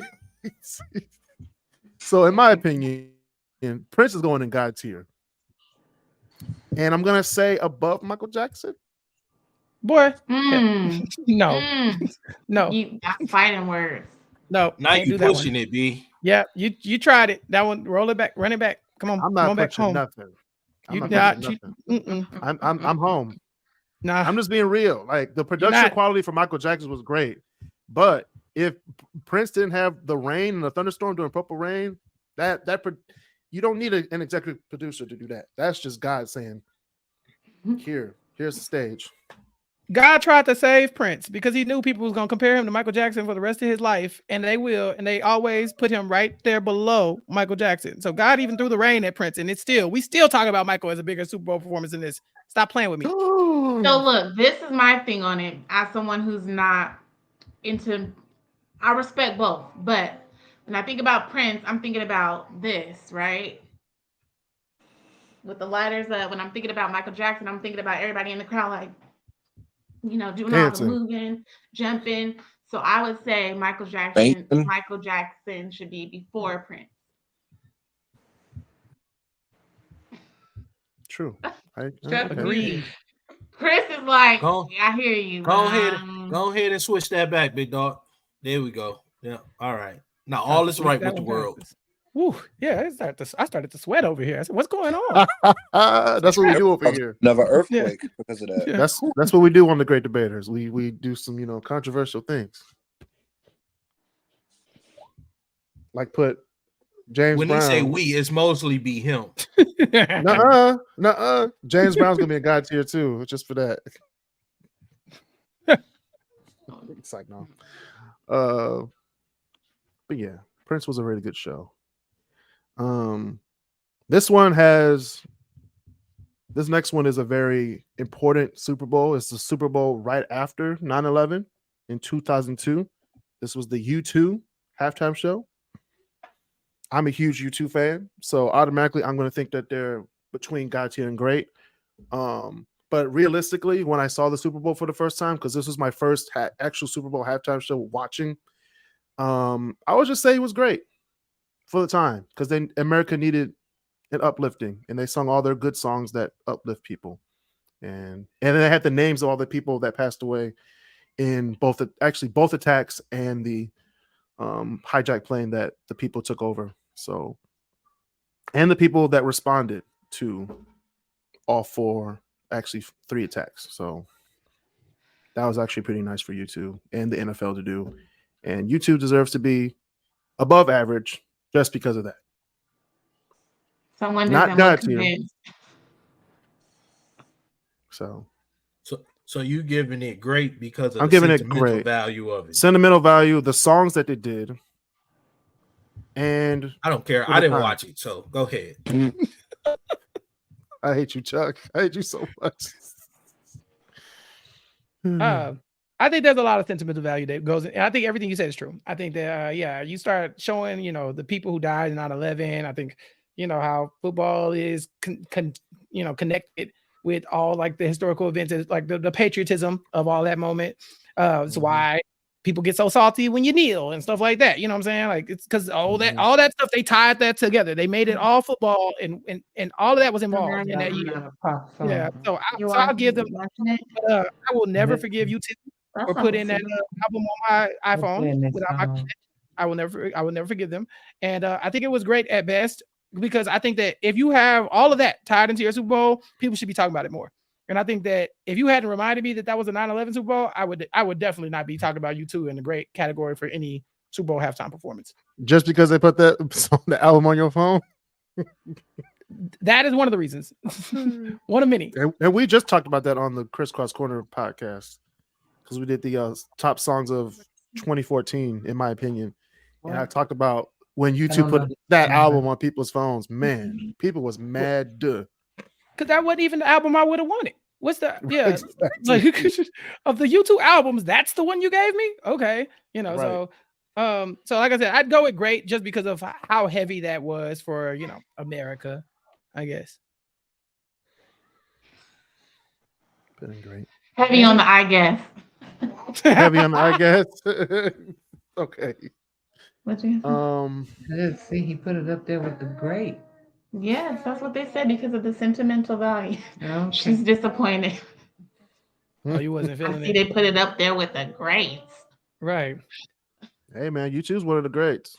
They got albums. No, I meant that 9/11 stuff. I think all of the and the 9/11, more so the 9/11 stuff. You're right, Chappelle. You're right. It was more so of the sentimental value of the show than actually people remembering the show. It was more so people probably remembering the sentimental value of the show and what they did, how they represented, everybody from the 9/11, instead of like exactly the performance of what U2 did. Right. Oh, the performance is great. U2 does amazing performances. If someone needs to do a humanitarian concert, they bring U2. And that's just history from the 80s. It's like, I remember them. But it's kind of like you said, humanitarian. It's like you have to tie them to something. Yeah. U2, did you make it to the Milky Way? Yep. No, that's not U2. That's not U2. I thought that was Train. That was Train. That's who? That was Train. And Train needs to do a halftime show. That's what I'm saying. People be booking U2 thinking they Train. I'm sorry. I can't get with you on this one. That's Train. If I got to go with a humanitarian effort and I got to pick between Train and U2, it's a coin toss. Oh, dang. A coin toss? I like the song she was singing better. Yeah. Sure. Tell me. See? You ain't breaking a one U2 song. I could. Beautiful Day. You can, but you did it. Yeah, but because she sung it. She sung the song. And I was like, wait a minute, what was that song? And I was like, oh yeah, tell me. It jams. She ain't wrong. It does. This Super Bowl was literally NFL trying to put too much into a Super Bowl halftime show. This is 2012. This is Madonna, CeeLo Green, MIA, Nicki Minaj. I don't know. It's just a whole bunch of stuff going on. Who played during the Super Bowl? 2012 was the Patriots New York Giants Super Bowl 2. Oh, yeah. That's not fair. Is there such a thing as too much when it comes to this was way too much. But the songs they did were great. I would like to know what songs like a big goulash of entertainers, like a big goulash of entertainers. Madonna. Like they were they was trying to appease everybody with the whole Super Bowl. Like you had your rap with Nicki Minaj, you had your Madonna, you had your MIA. They was just trying to appease too many people at one time, and it just probably made the shit average. That was the first. It was Madonna's Super Bowl. But the songs that she did included songs from my generation, younger generations than mine, and then CeeLo Green came out. I was like, okay, why is CeeLo Green here? He came out during Like a Prayer, and he was like doing with a choir or something. I don't know. It was too much for me, so I put it in average. So it's average or meh. It's a Super Bowl that if it was just Madonna doing the Super Bowl, I could dig it because she has hits that she could just do by herself, like Lady Gaga.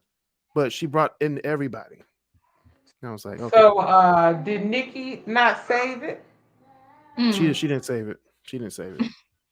This is also the year that This is also the year MIA flipped the bird to the cameras, and then we didn't have a rap act for like 4 years after this. We let MIA ruin rap in the Super Bowl for us. Yes, for like a good, actually 10 years, because actually more than 10 years. Of all the people to take us out, MIA. Paper Planes. Planes. Who was it? Nikki? No, MIA. Nicki Minaj was okay. Oh, MIA messed up everything. Because of MIA, we haven't had a rap group since. Actually, since then, we haven't had one since like that actually headline since Dr. Dre and Eminem did it a few years ago. Wasn't LMFAO in this thing as well? Wasn't that the same? Yes, they were. I forgot. Yeah, I was gonna say, wasn't that the everyday? Yeah, that is too much. That was too much. Yeah, that's too much. That's what I'm and saying. We're gonna get into trying to appease every genre in one Mm-hmm. Super Bowl show, and was like, all right, let's just throw in. Don't worry, Chuck. Everybody. Don't worry, Chuck. There's more. The early 2000s. There's gonna be more of those shows. Okay. Yeah, but it's just like too much to make it average. Yeah, and then it was low key all still pop music because it wasn't like Nicki Minaj came out and did a rap song. It's not like CeeLo came out and did a rap song. They was all just like no, they did Madonna songs. I remember she did like it was "Give Me Your Love" by Madonna, and then Nicki Minaj just came out. I was like, what the heck? Do a rap song. Hear CeeLo Green do Like a Prayer. You know what I'm saying? Like, what are you talking about? You know what I'm saying? Like, this doesn't make any sense. None of this makes sense to me. Madonna's career doesn't make sense. It didn't make any sense. It didn't make any sense, but she made money. So yeah. That's why my first question was what songs did these people do together? Because why are they on the stage together? And it'd be different if they all did separate things. Like the Usher was not performing with the Black Eyed Peas. He performed separate of the Black Eyed Peas. You know what I'm saying? True. Like Coldplay didn't perform with Beyonce and Bruno Mars. They let them have their portion, and then Coldplay did Coldplay things. I don't want to hear Bruno Mars singing Viva La Vida with Coldplay. You know what I'm saying? I mean, maybe I would rather him sing it than Coldplay sometimes. You know, if he did a cover, I'd listen, but that ain't why I showed up here. You know what I'm saying? Yeah, that's what I'm saying. I don't like this. I was just all that to say I'm not a fan. I don't like this. Yeah. I just don't like this. Yeah. Not my fave. Once she brought up LMFAO, everyone was like, oh no, yeah. We F this show. Rihanna. But yeah, Rihanna, she was like I said in the beginning of the show, Rihanna's halftime show was great for what it was. I can't put it in amazing. I put it in great. Because if she wasn't pregnant, I would agree. I think we all expected more from her if she wasn't so long, and then them lazy dance moves. But she was pregnant. So yeah, if Beyonce wasn't, I mean, if Rihanna wasn't pregnant, she definitely would have put on an amazing show. I agree. Oh, you sound like you crushing, Chuck. I'm just saying. I mean, it's Rihanna. What do you mean? Right, we all crushing. Hold on, Chuck. How did when we were talking about this, all the rest of the shows, you didn't have that light coming off your face? That's what I'm saying. He leaned in. That's the inner light coming out. That's God letting y'all know how much, you know. That's the Rihanna glow. You're like, there you go. Right. It's the venti glow. I ain't gonna hold you. This is the most disappointed I've ever been with Rihanna in my life. Okay, first of all, I don't want to hear that Rihanna's pregnant by another man. I don't want to hear that. I don't ever want to hear that. And that was pregnancy number 2. 2 slaps in the face from Rihanna to me. I was like, what's happening here? Also, also she get up there and like you said, kind of do her, you know, she's pregnant, so we're gonna give her a pass, but she wasn't, you know what I'm saying? Like she wasn't up there giving us all that Rihanna can give us. So I think I had high expectations. And then when they didn't meet my expectations, I was very disappointed. So it's really hard for me to say this was great because I was really like, God dang, man, if she wasn't pregnant, we really could have had something nice. Maybe that's just me. Yeah, we would have a way better halftime show. But she did what she could because, she was announced way before, the baby bump, what she knew was she was pregnant. They do say that was the world's the biggest pregnancy reveal because nobody knew she was pregnant until we were like, wait a minute, is she pregnant? Yeah. Everybody was figuring it out, in the moment. But here's the thing. So look at your tiers, and at the top of average, you have Coldplay, Bruno Mars, and Beyonce. And then so pregnant Rihanna performance better than that? Oh. I think it's better than the weekends. I think it's better than the weekend. I remember the Beyonce and Bruno Mars moment, and I would probably watch that again. I don't think I would ever watch that Rihanna performance again. And that's true. And I'm just, right. I'm not trying to sway nobody. I'm just saying that's how I'm graded. You swayed me, Chappelle. I believe. Even with all that, such a great argument you just made, everybody would watch Rihanna 20 times over. Yeah. You think? Oh yeah. Okay. So Rihanna probably. So Rihanna higher than Beyonce and Bruno and. But Coldplay. I remember it better than Tom Petty though. So I think it's top of meh. Nah, wait, how do we get to meh? Can I move? No, you are not. Yeah. I think that. Okay, hold on. Are you making an executive decision on behalf of? I'm not making a executive. I'm going off of what Chappelle said. I was like, that's what I said. Hold on. I will put it above the weekend for sure. That's what I said. Like, I was talking about, do we put it over Beyonce? I don't know how it ended up in We haven't done Beyonce yet. I'm talking Coldplay featuring Beyonce and Bruno Mars. That's what I was talking about. Yeah, I don't know how she ended up down there with meh. I remember the Coldplay, Beyonce, Bruno Mars better than Rihanna. But I'll take it better than the weekend. So I put it between the weekend and that show. Well, I think Danny was saying that she thinks it's over Beyonce and Coldplay and Bruno Mars. Is that correct, Danny? I don't want to put words in your mouth. What? We're talking about everybody, right? We're talking about what people as a whole would probably say about the show. Mm-hmm. Right. I'm just going off of your comment. I'm like, what? I understand what she's saying just because Coldplay was just, I know. It just brought everything down, That's what so I will agree with Danny of putting it above the Beyonce, Coldplay, Bruno Mars, because Coldplay took that from was a meh, and then Beyonce and Bruno Mars brought it up to the average. Mm-hmm. Yeah, I'd put this above that as well. I think that's a good point. So I will put Rihanna above that over Bruno Mars. Okay. Yeah. Okay. That works. Just because it wasn't a Beyonce and Bruno Mars halftime show. It was a Coldplay halftime show. It wasn't, but it became the Beyonce Bruno Mars. That ended up getting stolen by Bruno Mars and Beyonce. Don't say stolen just because they're black. It became. I'm playing. All right, they brawled it and never brought it back. That's right. Guilty until innocent to proven guilty. Yeah, that's what they want to say. Guilty to proven innocent. But anyway, they brought some sugar and never. They brought the sugar and never brought it back. That's all it was. Y'all killing me, diet. And speaking of shows that nobody wanted, Justin Timberlake, we're gonna put him in trash to start off. And now I want to hear y'all arguments about this. I say average. Who was with it? I say it was amazing. Could someone remind me exactly? Wait, somebody needs to remind me what Justin Timberlake did because I don't recall what this was. Was Janet Jackson, right? No. This was the Justin Timberlake headliner. Yeah, I don't know. Was this when he was doing like his new Justin Timberlake songs when he did like the Drink You Away and stuff? Oh yeah, he did. Yeah. He started off with the Tennessee Kids, doing his like suit and tie stuff. But then he went south with his new album that nobody liked. Yeah, no, you could leave. He did Sexy Back too. I forgot he even did a halftime show. I ain't even gonna lie to you. JT has done, I think, 3 of them at this point. But I forgot he headlined one by himself. Like, he sure did. This is bad.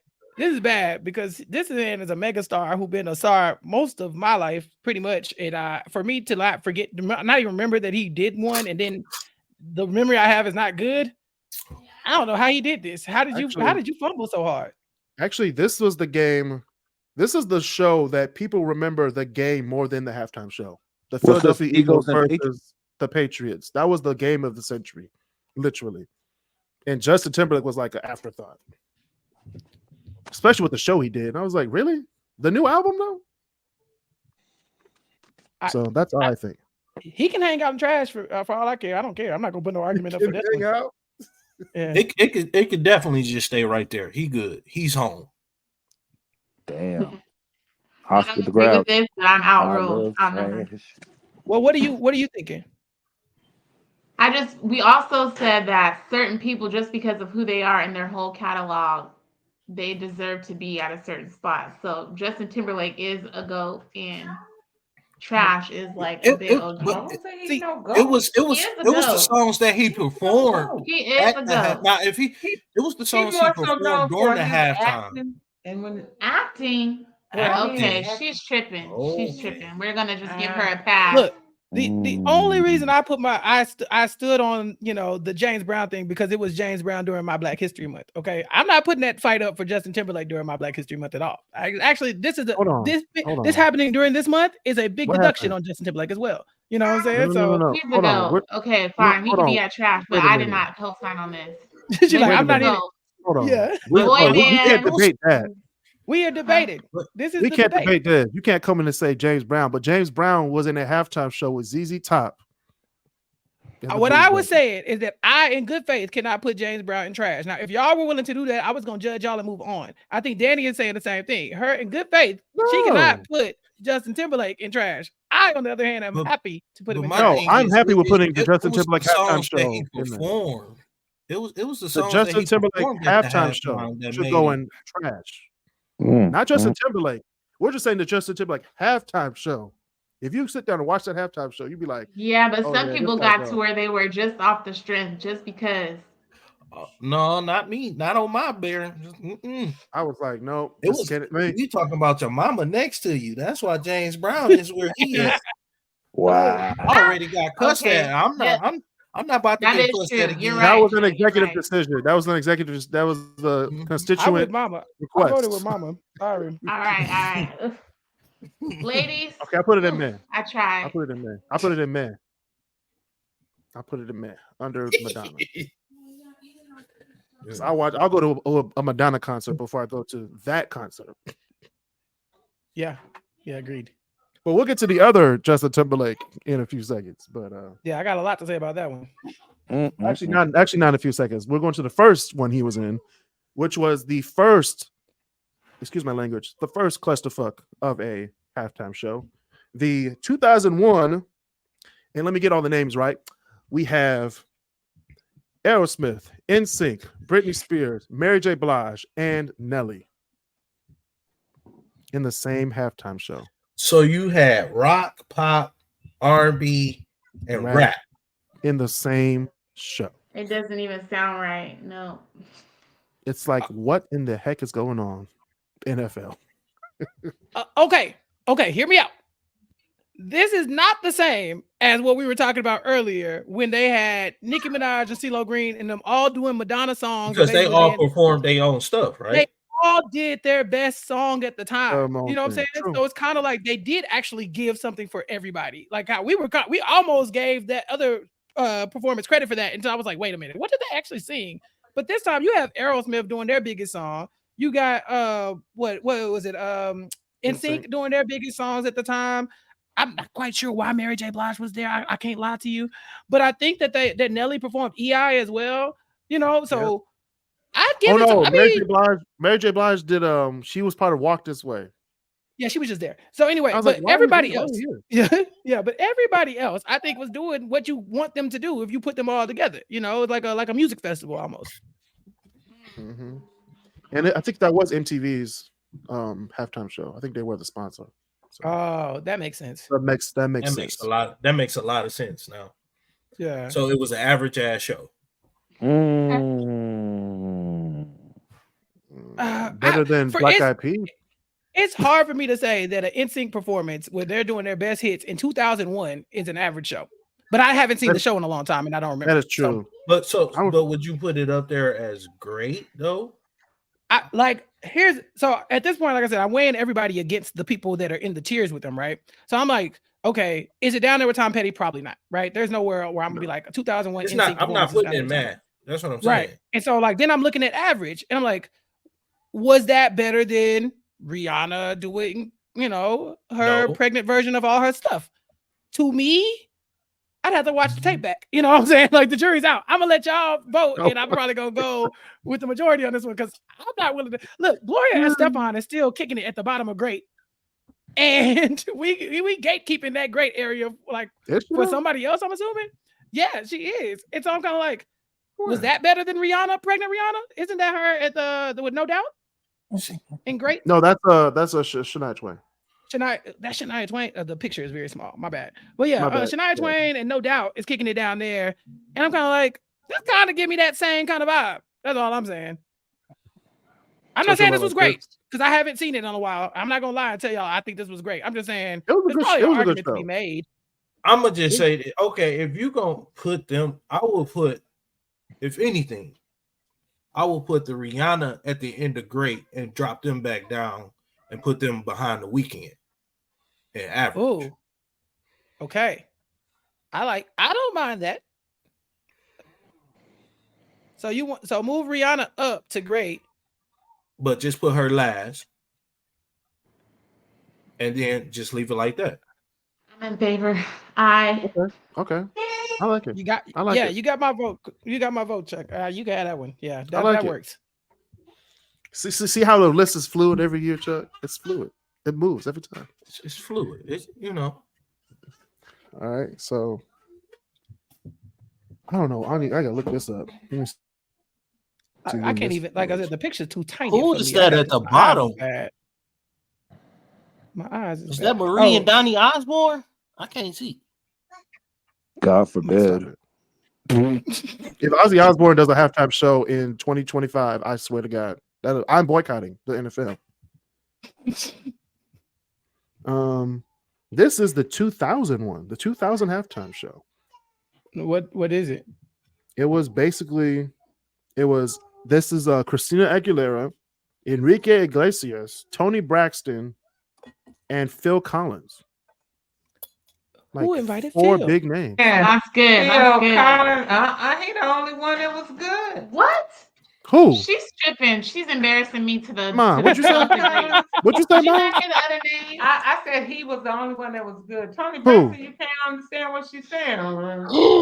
Okay, Christina Aguilera. She's tripping, bro. I thought this would be good to have her, but now speaking the truth though. I like it. No, she's not. What did she say though? Who was good? Who was say good? That again. She said Phil Collins was the best one on there. Was exactly. I'm just saying Phil Collins was the best person in this whole thing. For my thing. I'm gonna say this was trash, and I would love for you to tell me your favorite song from this set list. I can't remember one. Okay, so that's one vote for trash. Next. I don't even remember them doing a halftime show. Trash, but I like Phil Collins. Again, no but one's Mama, agreeing with you because of Phil Collins. I'm so sorry that y'all don't know Phil Collins, but he listen. I know, Mama. I know Phil Collins, and I guarantee you, he did not perform a song. Yes, he did. On that song. So what did he perform, Chris? Hold on, I'm looking it up. He did Two Worlds from Tarzan. Everybody knows that song. Mama, you know that song from Tarzan, Two Worlds? Mama, you muted. They can't hear you. I'm not. I had to mute her. She didn't know. Sorry. Let me tell you something. Stop. She was embarrassing me. I had to make sure we were on the same accord. I'm just saying that he was the only one out of the lineup that was good. So I know they don't belong anywhere up top. They got to go at the bottom. Thank you. Christina Aguilera. I'm sorry. What song did Christina Aguilera do? This is 2000. No, they did Hand in Hand with Enrique Iglesias, so she didn't do any of her top hits. Did anybody? Tony Braxton, we go on, which was the What was it called? Come The World on Cup. with me, Okay, family. They okay. didn't understand it. Whatever she Come- performed, nobody understood what she said. Okay, maybe meh. Maybe meh. Let me maybe. let me just shepherd y'all into trash. Come on with me. Come on with me. No, I'm with you, Chappelle. I'm dragging them down into the I'm with it too. I'm with it too. Because I looked at Yes. the set list. I said, wait a minute, they do All no right, songs Josh, nobody okay. knows. No wonder. Because the only don't- thing I Right. remember about this is Two that it was worlds. a Walt Disney halftime show. Yes. And there is no world that the NFL and Disney overlap that much to where this was a good halftime show. You cannot tell me. Other You than cannot tell me. Airbud, the football episode. That's it. That's it. That's it. All right, let me trash just time. drag y'all into trash real quick. I was like, I think I could get some Yeah. momentum on this one. Yeah. Like, I was like, he about to drag everybody because this set list is. You ain't have to convince me that hard. bro. Sorry, Phil. Even me. Sorry. I heard the names and I got excited. And I was like, well, let me go, Tony Braxton in 2000. Let me go see what she did. I was like, wait a minute. I don't want to hear that. Ever. Right. Next one we have, I believe this was the last of the Bridgestone, when Bridgestone sponsored the halftime show with the old white man rock groups. This is the Who,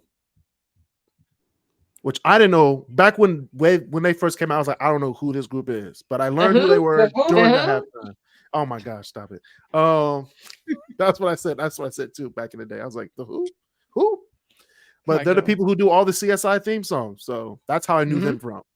So, and they did a good show. I think it was a good show. So I would say average,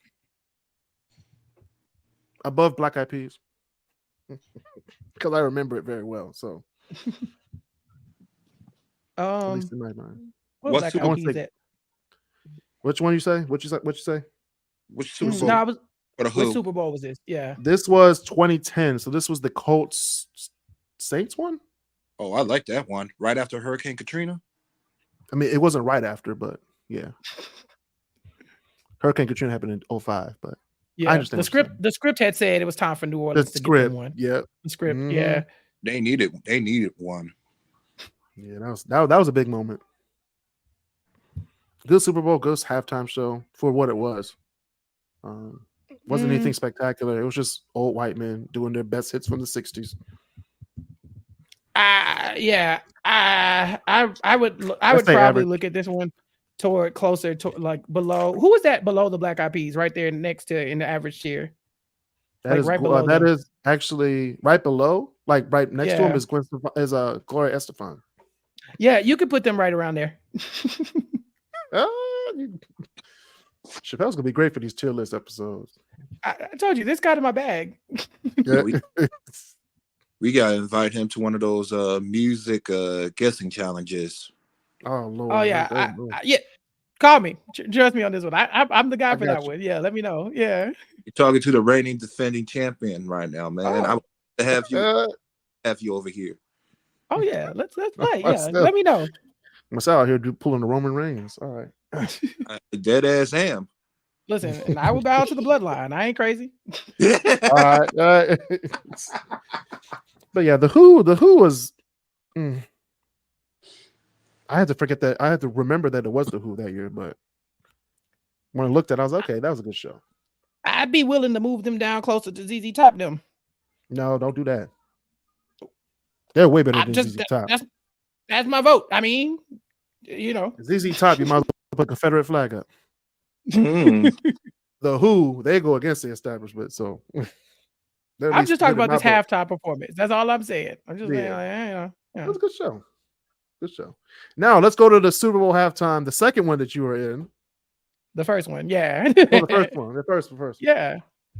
So Katy this Perry. is not that one. But this is a good one. Katy Perry? Katy Perry was a good halftime show. It was a good one. I think so. It was a memorable moment because she brought out Missy Elliott from the grave. You didn't know where she was. Mm-hmm. She even brought back the dancer that was in the Work It video. There was also a cast member on Sweet Life of Zack and Cody. I forgot about her. I was like, damn, they brought her back. I forgot they did that. That was a really good one. Yeah. Work It. I think she could. I think she's say great. it was great. I say great. Average. Because Katy Perry has hits. No, Katy Perry put on a good show that year. She and this is like when she was up there still, like, making great music. And she gave us the beam of left shark and right shark. So yes, very memorable. I remember that. Yeah, it's one of those things where Katy Perry did what you want Katy Perry to do at a halftime show, right? Like she had the crowd moving, she had the jump in, she brought out the rap, like it's like she did a better version of what Maroon 5 was trying to do. True. Let's put them above Maroon 5. I mean, I'm down to keep them going up a little bit further than that. You pushing them behind you too. I said wait. Yeah, above you too for sure. Top of great. I said top of great. Top of great. Yeah, I'm willing to put the top of great. Yeah. Okay. I concur. Yeah. My brother, I think he caught me singing the songs with my eyes closed to that. Yeah. You was vibing, huh? Yeah. All right, y'all. We gotta talk about this because this was the Super Bowl after Janet Jackson. The Janet Jackson debacle. So the NFL was like, we're not having this happen again. Let's put debacle some old white people. Chris, debacle or blessing? It was both, depending on your sexual orientation. But where you were sitting.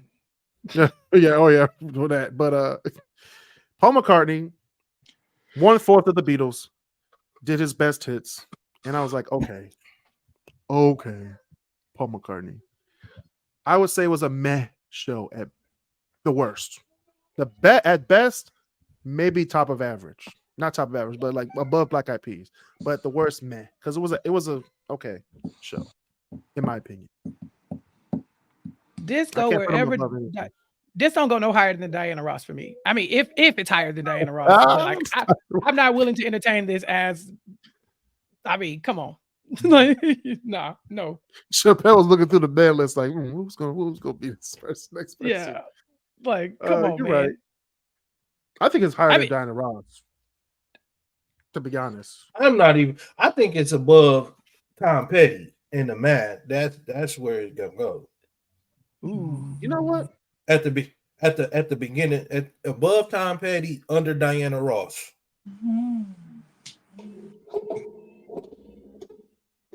Right there.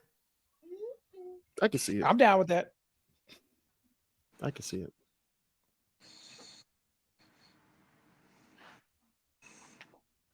And that's where it's consensus. Yo, she's with the consensus. So Paul McCartney goes in. Meh. Sorry, Paul. He really could go lower than. He really could go lower than Tom Petty for me. That's disrespectful. Shout out to the Illuminati for the Beatles or Paul McCartney. I don't want to get in trouble. Tell them at me at Recap Kickback wherever you get your podcast. At Chappelle, not the podcast. At Chappelle. At Recap Kickback wherever you get your podcast. Okay, I need to look at this because I don't even know who this is. Who is that? It look like just off the look alone, meh. Winona Judd, Rockin', Clint Black. I don't know who it is. Travis Tritt. Trash. Garbage. Wait. I just realized Travis Tritt is country too. I guess they've been slipping them in. So that's Renata Judge is country though too, right? Yeah, this kind of like country, right? It's like, this is like a country thing because she was like country pop at the time. This low key more country than Shania.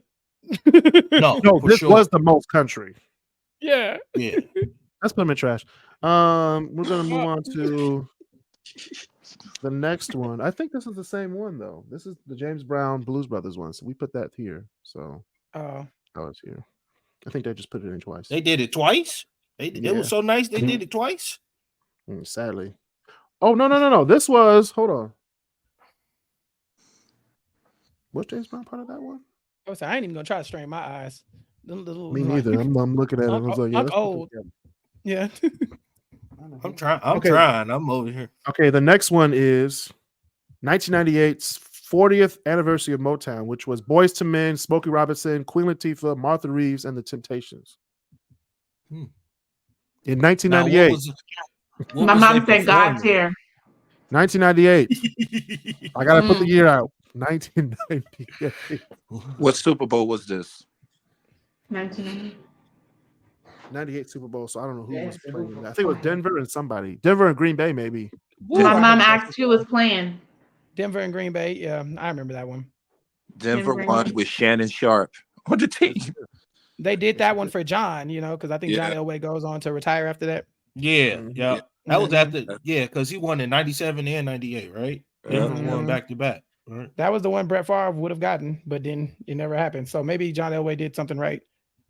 Fuck the Packers. That's why I'm retrospect. Ooh, spicy. Yeah. This halftime show was not the best. I'm gonna put that out there. So we're gonna put it under trash or mad? I would say trash. I would say no, worst and average at the best. I need to hear what happened at the halftime. You know what I'm saying? Like, give me the rundown. What did they do? I need to set. What was performed? Hold on, I got you. I'm gonna pick it up. Was it like Motown Philly? Bending knee. Like you can't Boyz II Men. They have to you can't perform bending knee at fucking halftime show because that's just all right. If they perform like a Motown Philly, then that's different. So I got the set list. You ready? Yeah. Here we go. All right. The Temptations did Get Ready. Okay. They did I Can't Help Myself. Then Smokey Robinson did Track of My Tears. The Temptations did My Girl with Smokey Robinson. Boyz II Men did Motown Philly and A Song for Mama. They did Dancing in the Street as a group. Not good. It did not good or good.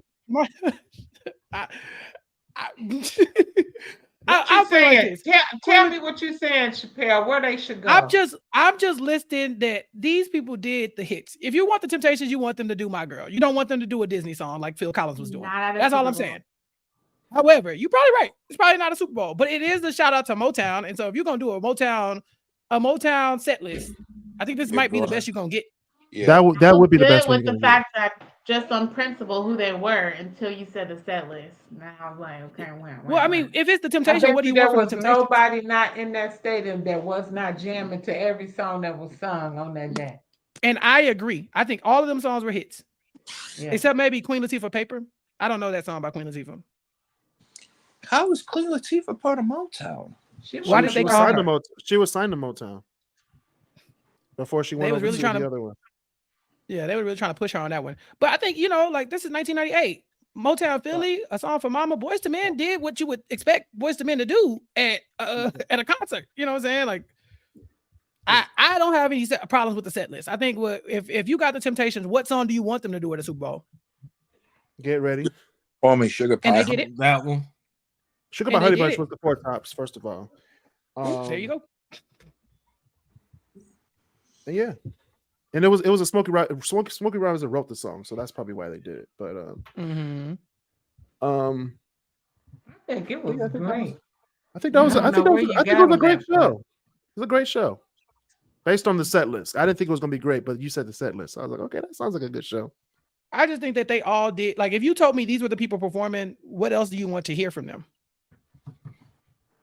Like, that's what I said. I need to hear the set list because all those Motown artists in 1998, like, what are we doing? You want to put that, if they wanted to put that performance up top, invite Stevie Wonder. That's what they should have did. That's what they should have did. Yeah. But I mean, that makes sense. Yeah. Chuck, you was breathing real deep. Did you agree with what we were saying? I'm just fat. That's all. I'm just fat.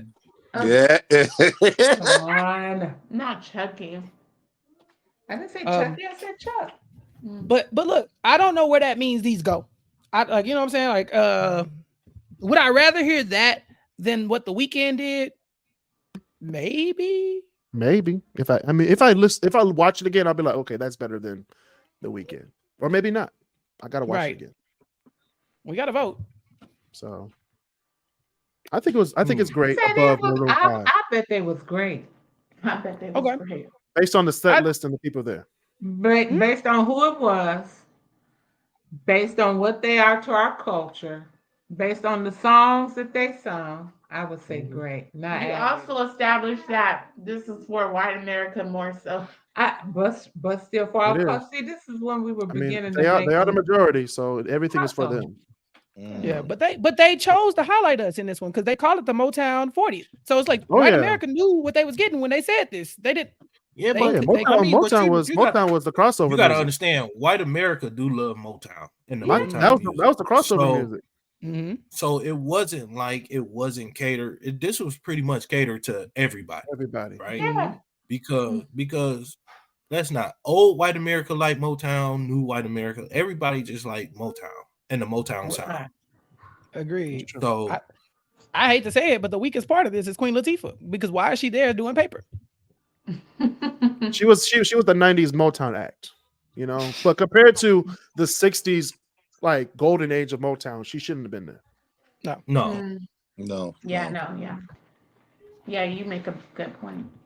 So is this better than just Rihanna? because she was there and we don't put them at where you got them? I don't see them. Have you moved them? I Great. got them at Great. They at Great, right above Maroon 5. Respect to Queen Latifah. All right. It's Okay. a Motown 40, and that spans all the way over, so it does make sense to invite Queen Latifah, but it don't seem right. It don't seem right putting her with the Temptations, Smokey of all people. Right. That's true.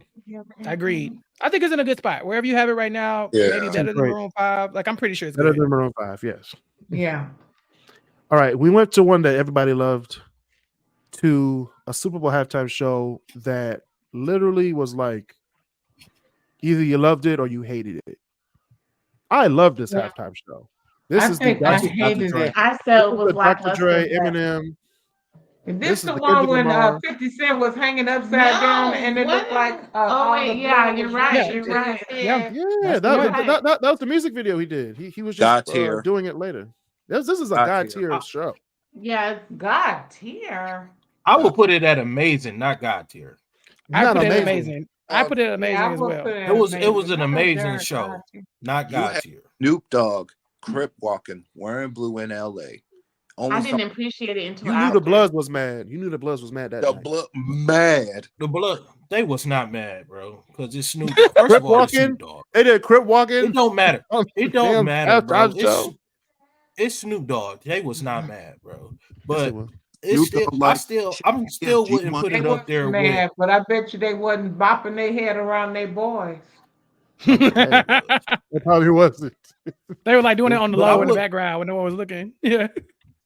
I wouldn't put it up there with the Michael Jackson and Prince, but it was definitely an amazing show. Yeah. Okay, I put it up amazing. Now I will put it there. Yeah. That's fine. Yeah. Yeah. All right. Okay. Let's talk about this next show. This is Beyonce. I'm going to mute myself. Featuring Destiny's Child. All three of them or all four of them? There was only three of them at the time. It's only three. Is this one Michelle fell? No. Michelle almost fell. She almost fell, but she caught herself. She did. When don't she almost fall though? That's the thing. Sometimes she be falling for real. No, that's what I'm saying. She either fall or she almost fall all the time. Mm-hmm. She's like, oh shoot. She's just so petite and fragile. Okay, this one had the people mad, y'all. This is when they was like, Beyonce is the devil. Did you see it? The people who run the Illuminati YouTube pages got rich off of this. Yeah, so this is where she makes the power go out in the Ravens Super Bowl. Am I correct? You're right. Yeah. Watch that one. Remember it vividly. God tears. That was God speaking. That's why the power went out. But that aside, shout out to two-time winner Lamar Jackson. My boy. Don't get me started. Don't get me started. Just can't get the big one. But anyway. Amazing. Can't throw the ball to yourself all the time. He did it once. You can't. He did. Yeah. Not his fault. I will put it. No, that performance, I will put it behind. Yeah. I put it God tier. I will put it there. Beyonce, don't be disrespectful. I remember the Beyonce halftime show more than the game. A lot of people do. It's also because I didn't watch that game. I couldn't watch it because I was at St. Famous Days with my family after church, and they didn't care about the Super Bowl that year, so I was stuck. But it was a good Super Bowl halftime show. I think a lot of people remember the performance more so than the game. It was the performance. Yeah, because the lights went out. The performance and the game in that order. I remember them both vividly and equally, so it can go up there.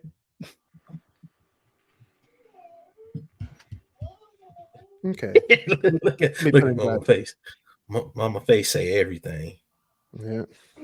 Mama, you not a Beyonce fan? Mom, are you? She high. Oh Lord. Oh boy. I'm not. See, Chris, you were worried about the Beatles fans coming after us, but the Beehive. The Beehive. Down, Jesus. okay? Man. That Beehive about to report this page. We put her in God tier. We're good. Yeah. Now, if I put them in trash, then my whole page be shut down. Yeah, that's it. It's a wrap. You couldn't even do that. So no, they had their pitchforks already. They are ready. So people remember this next halftime show for the Janet Jackson debacle. Boom. Can I talk about this one? But hold on. Was that the one you was at? Yes, ma'am. Yes, before that. But this was the one. It was headlined by Diddy, Nelly, Kid Rock, Justin Timberlake, and Janet Jackson. They were the last part. Justin Timberlake and Janet Jackson were the last part of the show.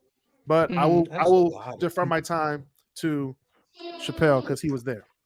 Yeah. So I was in high school and they came to the local schools and they were looking for people to be in the crowd because they had already chosen the bands to do. It was like U of H and Texas Southern. And so they just needed people to be on the field doing like the, waving your hands, yelling and stuff like that. So they came and got us. We practiced on a Thursday, Friday, Saturday. We practiced in the rain. Justin Timberlake was a surprise. He was not supposed to be there, but we knew he was there. He had been practicing with us all week.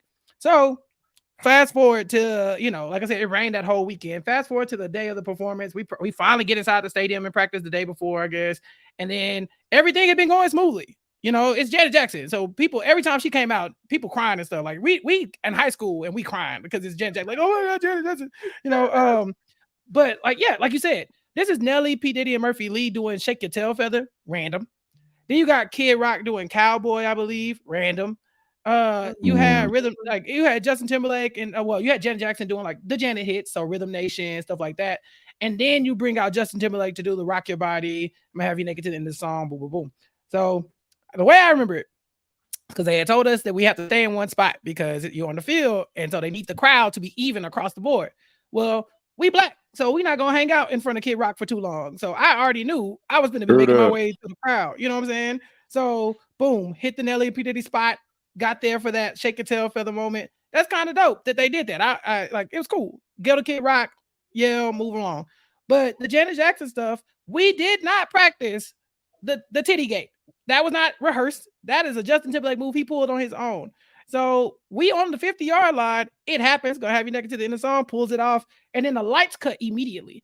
And they, like I said, they don't let you stay for the game. So they rush you out of the stadium because the stage is on wheels. So it needs to roll out. So everybody just takes off running. People are processing that while we're running, that you just saw Janet Jackson hold titty, on screen. And we're thinking, I mean, it's like, a titty, but it was kind of covered up too. So I'm kind of thinking like, damn, did that really happen? So I get on the bus and my aunt calls me like, did you see Janet Jackson titty? I'm like, dang, ain't he? Yeah. And then we get home and Justin Timberlake, he get his lying ass on TV talking about, well, we ain't really had no chance to practice because I just flew in for the performance. I was like, he lied. I haven't seen this white boy for 3 days.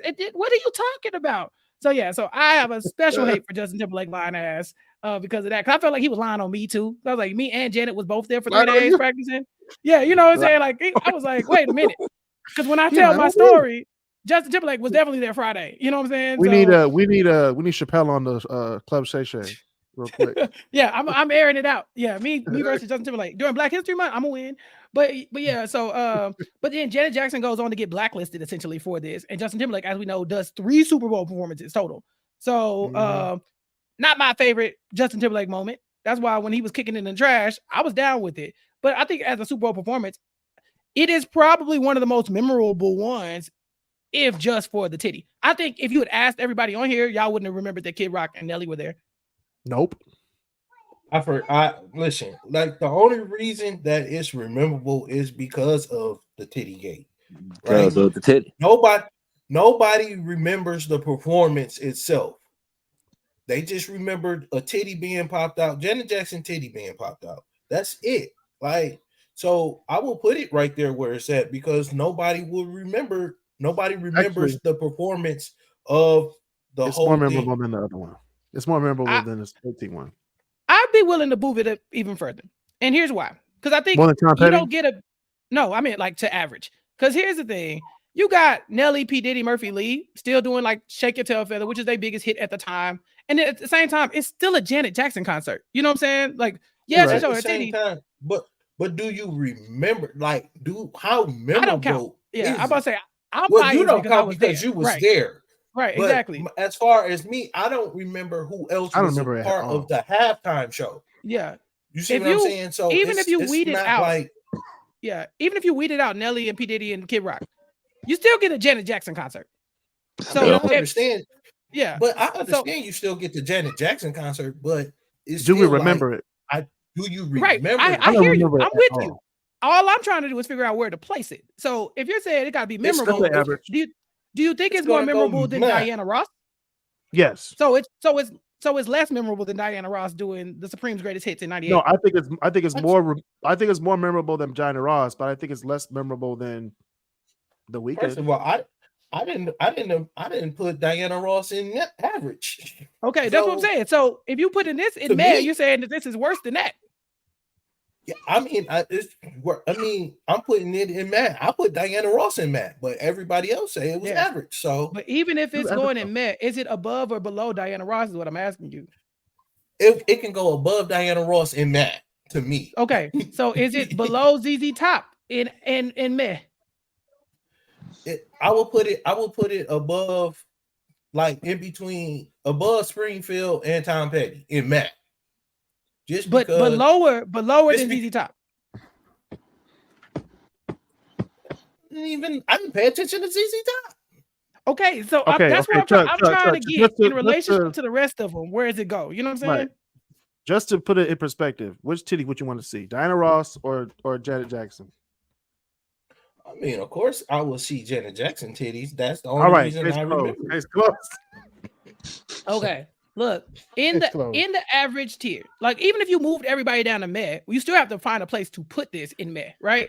No, so, I understand what you're saying. Yeah. So does it go above James Brown and ZZ Top or below it? Is basically where I'm asking you. I will put it above it, just to be off the memorable moment of what happened. All right. We'll put it like this. I was in both of these. Maybe which one do you think is better between Black Eyed Peas and Janet and them? Janet and them. Janet. I remember the Black Eyed Peas more so than the Janet. Which one do you think was better? Better would have to Janet and them was probably better, but I just remember the Black Eyed Peas more than the Janet. Like I said, I forgot that even Nelly and Diddy was even a part of that fucking show. Yeah, and it's really not their fault, right? You show Janet Jackson titty, and no, it's not talking about everything else, right? Yeah. Okay. So, are y'all good with this going above the Black Eyed Peas? Oh, of course. Anything above Fergie's trying to sing "Sweet Child of Mine." Anything. It's majority, so like I say, whatever the majority choose. That's just what it is. Yeah, I get you. I just want to find the exact spot where we're gonna put it. You put it above Black Eyed Peas. Okay, well, who's next after that? Beyonce and Shakira. Okay, no, I meant like it's between the Black Eyed Peas and The Weeknd. Who is that between them? Oh, that's that 2001 one with the NSYNC and all of them. I think it's lower than that. Lower than that? Yeah, I probably agree. So it can stay right there where it's at. Yeah. I just was like, I felt like it was falling down to the Tom Petty thing. And I was like, let me remind you what else is above Tom Petty. Because I think really, like you said, we can move a lot of that stuff into meh, but there's no way I'm looking at this and not. Right now. I don't think so. I think that like if it's gonna be the head of meh, everything else got to be worse or better than that. You know what I'm saying? And so I was like, I mean, I understand what you're saying. Yeah. True. But that's just my opinion. Like I say, it's a you know, because if it was my opinion, half the shit would probably be in mad trash. But it's not just my opinion. Right. I actually agree with you. So I'd argue. no, listen. I'd argue that you could move some of this stuff down to meh. Why does everything have to be average? We came here to debate, right? What if we did move Diana Ross down to meh? Mama gonna kill us? Yes. Probably. Okay, then it's fine. It's fine where it's at. No, she's not gonna kill you.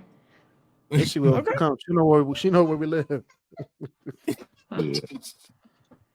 She knows We where got a lot y'all of stuff in the average though. I face sense. That's what I'm saying. It's such a heavy average is so heavy. It almost feels like we're using it as a cop out. Yes. Yeah, of course we are. We can't put it. Of course. Then let's stop copping out. We want to go there. We're gonna go there. We're gonna go there when we're done. We're gonna go there when we're done. So this is the last one. We got Shakira and Jennifer Lopez featuring J Balvin, Bad Bunny. Who else was there? It was a big deal at the time. And this is when reggaeton and all that all that it was in Spanish. Miami, and, it was in Miami. The first Miami, style. Yeah, I remember. Miami was the thing. I'd say it was a great, amazing great. That's it. Just Jennifer Lopez and Shakira. That's a big two deal. world-renowned artists. Yeah. Actually, I mean, everybody in this Super Bowl is world-renowned. Like J Balvin is huge, and Bad Bunny is huge. Bad Bunny to be fair, yeah. It's really hard for me to be like a Jennifer Lopez halftime performance is better than a lot of these people that we just talked about. I mean, it's Jennifer Lopez, y'all. It's Jennifer Lopez and Shakira. Okay. In my opinion, it would go in between average and great. No. It would go on the great line after U2. And I don't know. I remember who the other in the yellow is. Okay. So you would say that I looked at the breakdown and I said what I said. I'm just trying to get the specific spot. So that is better than Pregnant Rihanna to you? Yes. Yes. Okay. I'm good with that. Most definitely. Yes. Okay. I'll take Shakira and J-Lo above I feel like the Pregnant Rihanna is too high anyway. So I'll just take Shakira. Pregnant women. We don't want to get stoned. Yeah. Nothing against the it was pregnant just women. Everybody thought it was lackluster. Her coming back, everybody wanted more, and we didn't wanted more. Get that. Yeah, we wanted more from Rihanna. We was like, Rihanna's comeback is here, but then we got that. I was like, no. So you agree we should be moving Rihanna down to average? I agree. No, I mean, I think average is already top heavy, like you said. I mean, and we're gonna get to it too. We're gonna get to it too. We're gonna eliminate. I think greatest top heavy too. You did not say top heavy. Wow. Yeah, Rihanna is not top heavy. No, she's just like a great was top heavy. Yeah, like, not the breasts. We're not back. We're talking about how many people are in there, Marcel. Yeah, that's what I'm saying too. There's a lot of people in there. Marcel was offended. He said, "You did not." We're just saying there was a lot of people in there. That's all. So, come on. I do think Shakira and J-Lo should be an amazing, just because it was an amazing show.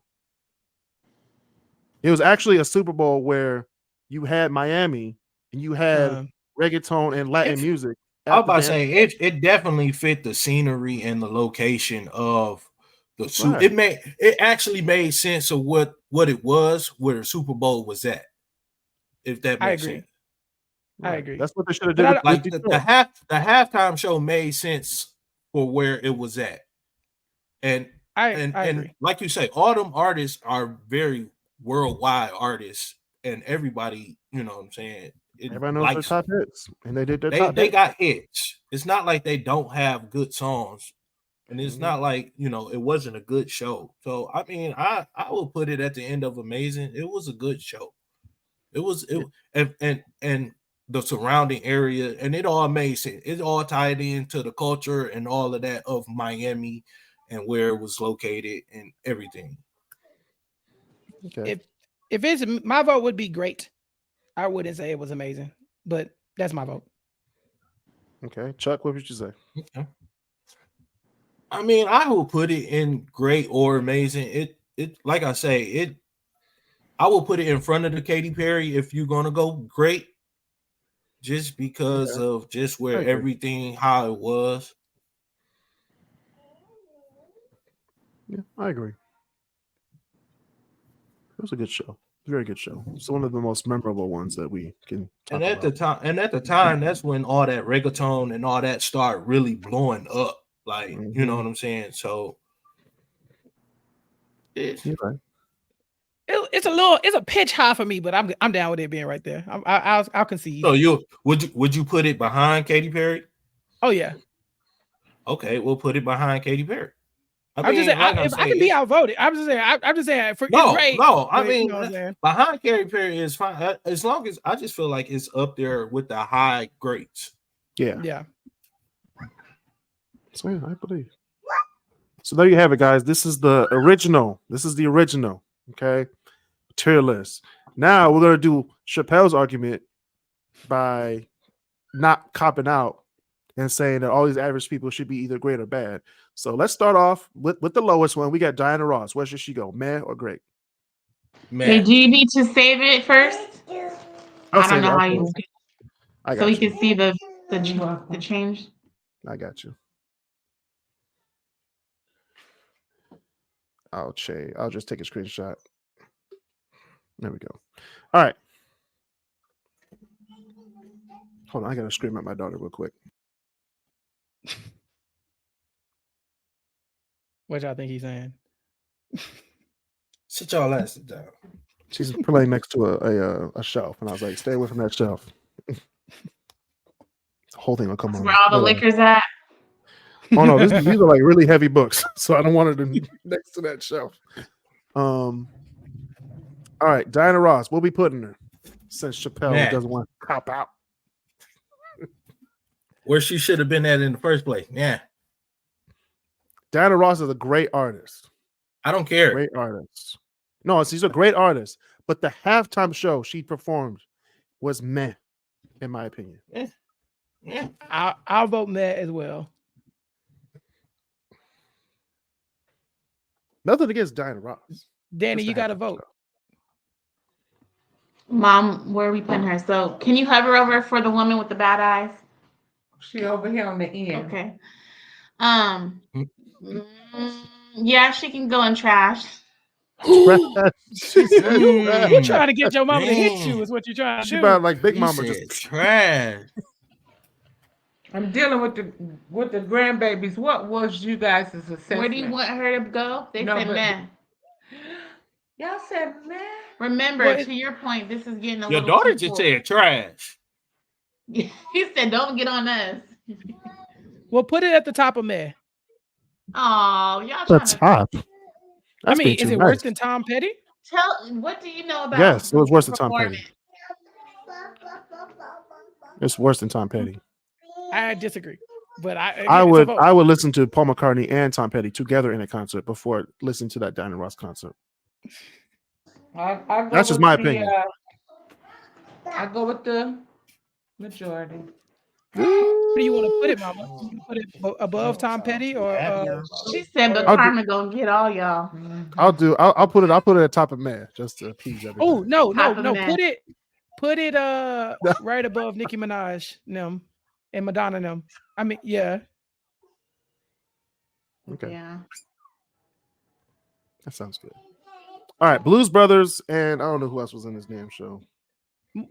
That's that James Brown show. Yeah, they can go down. James Brown and ZZ Top, Dan Aykroyd, John Goodman, James Belushi.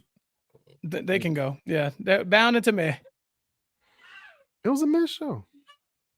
We're not knocking them for who they are, but because they were huge. I agree with Mom. They were huge from the Saturday Night Live skits. I would like to put them above Justin Timberlake. Yes, they were above Justin Timberlake. Anything is above Justin Timberlake. You see it. So just move Justin Timberlake to trash. No, I think he wasn't trash. Down there. I think he wasn't trash. No, hold on, Chuck. Let's hear him out. Well, You could put him above the Kiss. That way he's top tier trash. Above who was that down No. there? If you're Regular bottom of trash, Stones. you're just trash. Hey, This is trash. This country BS right here. I agree with Chuck. But you sitting at the top of the trash. You're not all the way at the bottom. You know what I'm saying? You like the last thing to go. You like the last thing to go in the trash can before they. But you're not it at out. the bottom with all the juices, though. There Right. you go. Like I still might pick you up if I need the directions off the box. Yes, Right. exactly. Just There look you at the go. box and throw it back in there. Yeah. Throw it back in. Well, we act You know like what the I'm trash saying? can is toxic or something like that. The moment it touched the trash bag, we can't touch it no more. Mhm. There you go. All right, now we have Gloria Estefan and Stevie Wonder. I think That that could could probably stay in stay there. average. Yeah, they're Yeah, I think good. that could stay in average. I thought we were getting rid of average. I didn't say get rid of. I just No, said, why is we everything in wasn't average? getting rid. Oh, it It can was stay. It just- can stay in average. Okay. Yeah. Yeah. Okay. So Gloria Estefan and Stevie Wonder are staying. All right. The Who. Who? They can stay That in was a average. good show. I'm just saying. I We think gotta it might be go on where YouTube after this and watch it. I think this might be about right. Black Eyed Peas and that could stay. That can stay. Average. Yeah.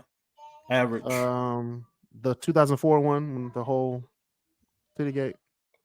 It's probably average. I mean, at the end of the Okay. day, Shake and Tail Feather is just Shake and Tail Feather. Right. It's gonna be May, Aerosmith and NSYNC. That's fine. Average. That's fine. Okay. The That's Weekend. cool. That's fine. I actually kind of think the weekend might be a little too low now. Yeah, the So- Weekend might be great. I ain't said all that. You- I just, It was a music video. It was basically a music video because it was COVID, you know. So I Yeah. think it should be a great show. So you gonna move it up to. I think So it should you be up. moving that up and dropping Rihanna? I've been trying to get Rihanna dropped this whole time. I don't know. Rihanna like, should go to average just because it was Okay. an average show. Okay. I think Hey. if If we're saying Rihanna, that, yeah, I just if say keep them Rihanna both isn't in up great. there, if Rihanna isn't up there not able to dance and stuff like that, then she's about to give us one of the best performances of all time. She did a But great because show, though. Rihanna- right, it was fine. It was still a good show. It was a good show just for what that she could do. You know what I'm saying? What she Like, could do. Yeah. But that's what I'm saying. We like, oh, it was cool for what she had. Okay, Yeah. but let's. I mean, and you know. it was. I'm gonna say for Rihanna that was. An I put them both in average great. show for Rihanna. Expectations Right. for Rihanna. Right. If you Which could go is- to a which- Rihanna which I'll concert, give it that. if you could And go to a probably get a Rihanna better show concert, than that. exactly. And you tell me you would pay to see what she did that time, you better than me because I wouldn't. you better. No, I agree. You're right. I agree with you, Chappelle. You're I right. agree You're with right. you. You're right. I'd have left I Mad. agree with that. So it's gonna go behind the Coldplay and Beyonce, or would you put it in front of the Coldplay and Beyonce? I'm putting Rihanna. It's still in great. It was a great concert no. for what it was. I'm pushing for average for it. But that's my I vote. will put it in the front of average because if you look at this, if she wasn't pregnant, it would have been great. I mean, it would have been amazing, or if not, God tier. Yeah, but she was Y'all pregnant. keep saying if, Right. if, But she if. was We're pregnant. talking if it about was a fifth wheel, all be drunk. Right. period. Like if Snoop Dogg wasn't 70 years old, Yeah, he would have got a better performance from him. No, I'm just saying, like, just because it was the concert that it was, like, we didn't know she was pregnant until that day. Were you not disappointed? I wasn't disappointed. That was a good show. So you saw that and was like, cool, that was great, Rihanna. Thank you. I wasn't like I'm a huge Rihanna fan. Visuals and the what dancing made it good. She was good. See- like she did the songs. Well, what she could do because she was pregnant. We didn't know. She knew. We didn't. So when we saw it, we're like, oh, this is a great concert. But if she wasn't pregnant, it would have been better. I wasn't disappointed, but I wasn't like, oh snap, it's Rihanna's comeback. Yeah, You I know? feel like I had higher expectations for it. So for me, it came off like an average Rihanna show. True. No, I think it was still great. Like It was she still didn't great, have though. to do a whole lot. It was Rihanna. But I mean, like the visuals, the dancers, all of Mhm. that made it Made it great. Yeah. Okay. I don't think it was average. It was a good show for what it was. It was built up like it was going to be the best show ever. My mom Like every disagrees. halftime She's show with you, Chappelle. She said it made it so. Shout out, Mama. I'm just not, you know what? See, and Let me I'm get in something for Mom. between, like, I'm okay where it's at, like at the end of great, but it can also go at the beginning of average. So I'm fine where it's at. Well, look, I'm about to say, look, it's 5 of us. Let's take a vote. Okay. Four. That's 4 of us now. Oh, yeah. Oh, it's 5. No, That's no, 5. it's That's 5. five. It's Marcel. 5 of us. That's 5. Yeah, That's it's 5. 5 of us. It's 5. Oh, it is. Yeah. So let's start off with Mom. What do you say? What's the question? Average or great, Hey, Mama? Hey, listen. You gotta give me some grace. I smoked too much weed when I was young. So y'all Is gotta- I Rihanna smoke too much weed now. is Smoke too much Rihanna weed now. is Rihanna's halftime show? Is Rihanna's halftime show great or average? What's the average? Okay, average. Right. She's right Okay. here. She's So right you want to there, move so- her where to average? Where? The top of average for me is 5. I would Okay, put her top of average. before Justin and Janet. What? Yeah. I put it before Beyonce, Bruno Mars, and Coldplay. Like, I'd be fine with her at the top of average. Yeah, I I just guess don't think that- it was a I great guess- performance. Technically, then it would still go. Okay. True. I Okay, think so she's we good where have she's at, but all right. you have average, and That's my then vote. you said great. Danny. Danny, you said great. Where she is, Okay, so Yeah. she said great. Chappelle, my I say kid just average. touched his head. average. Chuck, I'm fine where she at. so we have great. Like to me, I mean, like I said, I'm teetering. I'm like right, like to me, I would just put her right there on that fucking line in between both of them. But I'm fine where she at. And I think she's fine where she's at too, at the bottom of great, because Yeah, it was a good show. See, you keep saying it was a good show. It's good, great. It was a good, yeah. See, look, It was it a was a good good show. You made it sound like you believe it. It was. I mean, I'm looking back on it. It was a really good show. I remember every song. No, she now did. it's a really good show. Oh. It was a good show from Rihanna. See, you keep saying good. Say it's great. It's a great show for Rihanna. It's a great show. Okay, I believe No. you don't sound like your heart is in it, man. I'm just saying, but okay. You said the words. It was great. I'm down. I told you, if I'm outvoted, I'm outvoted. True. yeah. I just wish you believed it. I wish you believed it more, Chris. I believed it you because know? I literally went through my whole like why it was a great show. Like we thought it was gonna be like amazing, which it would have been amazing if she wasn't pregnant. She would have done so much more stuff. She would have moved around. She would have flipped. She would have did a whole Lady Gaga concert. It would have definitely everything. It definitely would have been up there with the Bruno and all of that. It definitely would have been an amazing show if she wasn't pregnant. I don't even know if that's true. I'm gonna let you guys say that, but Ooh. I think so. I mean, think because I think she would have been did a lot more. I think it would have been definitely a lot more movement from her and a lot more dancing and entertainment from her per se, instead of just the people around her. Like, you know, the dancing and the choreography of the show made it great. But like from her, I think the performance from her would have been a lot better because she would have been able to do a lot more things without her being pregnant. Yeah. And we were all scared of her trying to not fall off that thing. So yeah, that part that made it great in itself. Like the fact that she was up there, now that's probably why she wasn't moving, because she was a little too high. It's 100 feet off the ground. Like, yeah, big a baby now. We gotta watch out. So you saying something? Gentlemen, it's been very nice talking with you guys. Nice meeting next you. time you have something very good to debate, invite me back. Oh, yes, ma'am. Anytime. We do this like every month. So it's been a pleasure. So I'm gonna take a picture of this one too, so nobody can say like, "Oh, he lied." No, this is what happened. This is what we did. I'm gonna post it, put it on actually put it on the Crisscross Corner Facebook page, and I might put it on the Black Podcast Facebook, and then shout out everybody that was on the show. This has been another edition of the Great Debaterz podcast. I'm your host, Chris Canty. Thank you, Chuck, Chappelle, Marcel, Danny, and Mom for being on the show. Do you guys want to shout out your podcasts? while you're here? Oh yeah, sure. I'm Chappelle, and I podcast about television, reality TV, scripted TV, movies, and stuff like that. I just started a new podcast at Recap Kickback. It's just called Recap Kickback wherever you get your podcast, but you can follow it on all social media at Recap Kickback. You can just follow me on Twitter at Chappelle's_show. That's CHAPPELLS_show, where I'll tweet out the links to all the other stuff I'm podcasting about. Still got an Abbott Elementary podcast that I do, as well as what is this most recent season of The Walking Dead that is coming. I'll be covering that on postshowrecaps.com. And then you can find me doing other reality TV coverage on robhasawebsite.com as well. Okay. Yes. Okay. Motivation Monday, Mommy Meetup, Life Unscripted with Danny Marie, Throwback Thursday, Follow Me Friday, Plan to Podcast. And I'm only on YouTube. I'm not on any of those platforms. I like video. I like YouTube, streaming on video. So you can find me under It Is I, Danny Marie.